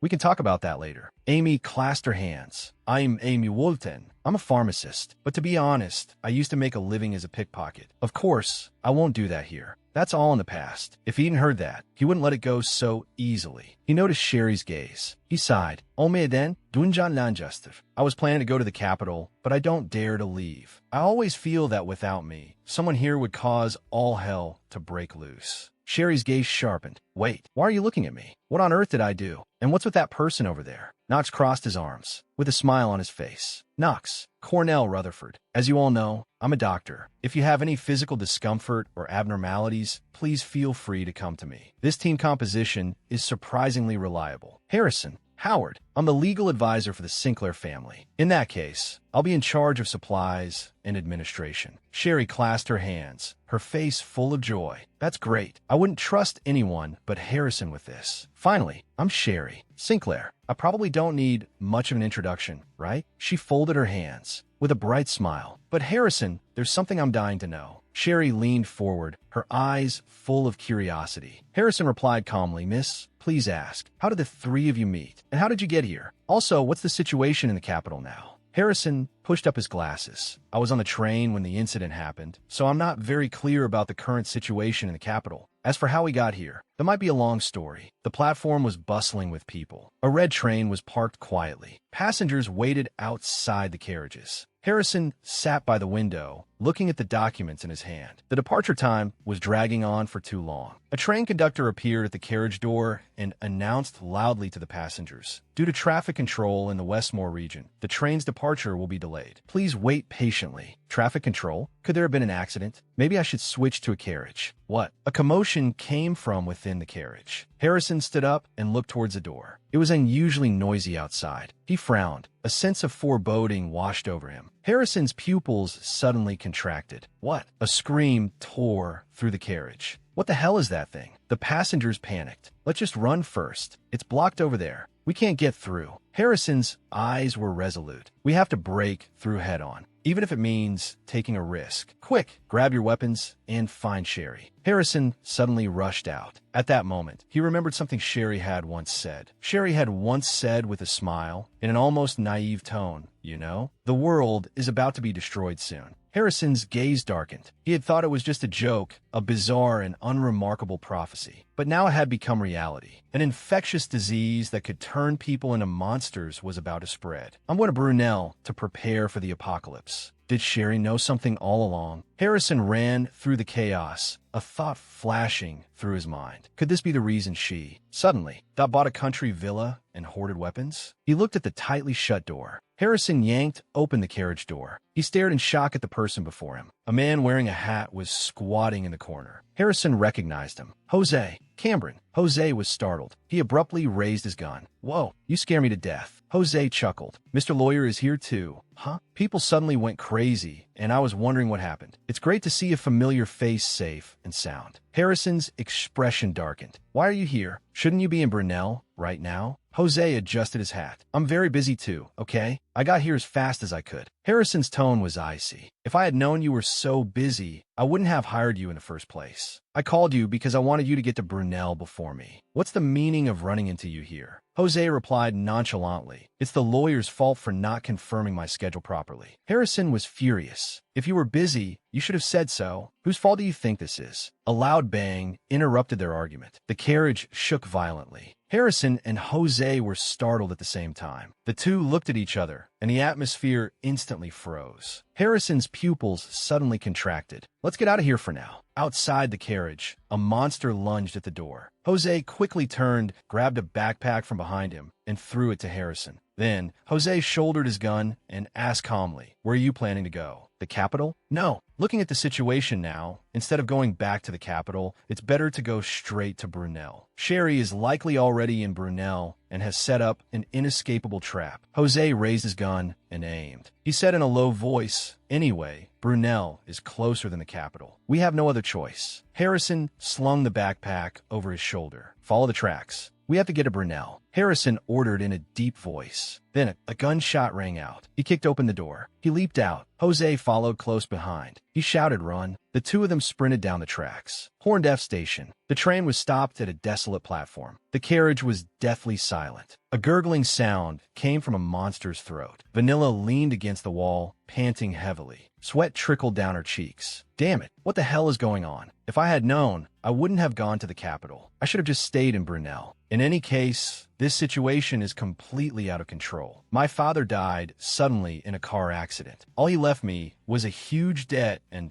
a few dilapidated mansions. I was on my way there at the time because I heard that at one of the mansions, Lottingham Manor, thought a riot had broken out. Who would have thought that on the train from the capital? Thought a monster would come running off. Maybe I should go back to Brunel." A smile spread across Jose's face. "Looks like there's a normal person over by the lawyer." Jose waved his arms and shouted at the top of his lungs, "Run." Harrison followed close behind. The two of them fled desperately through a horde of corpses, with countless pursuing monsters behind them. Who is that person? Is he crazy? Night enveloped the mountain forest. The railway tracks stretched out from a dark tunnel. Three figures ran under the moonlight. Jose stopped abruptly. He bent over, gasping for breath. Vanilla also stopped, her voice broken from panting. Who on earth are you people? Where did you attract all those monsters from? Harrison adjusted his glasses. He calmly introduced himself. I'm Harrison. Howard, the advisory lawyer for the Sinclair family. I'm Jose. Cameron. Vanilla interrupted impatiently. Who said I was interested in your names? Wait a minute. Sinclair? Vanilla's gaze sharpened instantly. Vanilla turned to him. Are you going to Brunel now? Harrison looked astonished. Yes, how did you know? Vanilla explained. I sold a mansion to that young lady. This road also leads to Brunel. A sly smile appeared on her face. I happen to be going to Brunel as well. Why don't I take you to Miss Sherry? In return, you just have to put in a few good words for me in front of Miss Sherry. Jose and Harrison exchanged a look. Sound good. Let's go together. The morning light was faint. The town of Brunel was deathly silent. Buildings were stained with blood. Corpses littered the streets. Jose's boots stepped through pools of blood. This place is a mess, too. Harrison's brow was tightly furrowed. He looked at the tragic scene. Strange. The level of destruction is severe, but by comparison, there are too few monsters. There are human corpses everywhere. A man waved his hand. He smiled and greeted, Hey, is Vanilla going hunting now? Vanilla gritted her teeth. Gates, is Miss Sherry's mansion still far? Vanilla glanced into the distance. He pointed to a clock tower in the distance. See that clock tower? The mansion behind it is the one the young lady bought. He urged, Then let's hurry. I have a bad feeling. Harrison shuddered. He looked at the scene before him. I know monsters devour humans. But think about the true identity of those monsters. Since they're human, Jose's pupils constricted. He muttered to himself, Just now, a person turned into a monster. Harrison raised his gun. Stand back. I'll handle it. Vanilla raised her gun and aimed into the distance. There's still living people over there. Jose's gaze swept over the people in the distance. Who are those people? Harrison's eyes were firm. I'll take the lead. You cover me just like that time. Harrison recognized me immediately. That makes sense. After all, we're the only family each other has left in this world. Harrison, his face scarred, smiled. I finally found you. Harrison looked at Sherry. He breathed a sigh of relief. I'm truly relieved that you've arrived safely, miss. Sherry rested her chin on her hand and replied softly, Me too, Harrison. Harrison pushed up his glasses. He said softly, Miss, I have many things I want to ask you.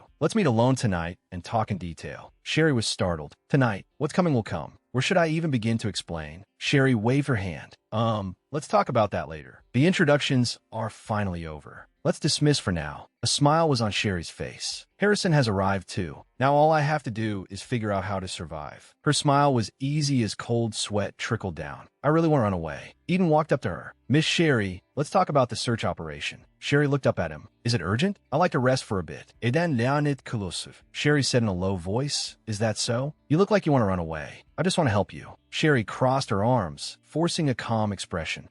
I just think now is a good time for a strategy meeting. Harrison watched them from a distance. When did those two get so close? Knox sidled up to Harrison. Lawyer Howard, Miss Sherry and I are on very good terms too, you know. Knox beamed. By the way, it's been a while. Aren't you going to say hello to your older brother? Harrison adjusted his glasses. Have I ever really played the part of a younger brother properly? Harrison walked away. Knox's gaze followed him, his expression unreadable. Knox's lips curved up slightly.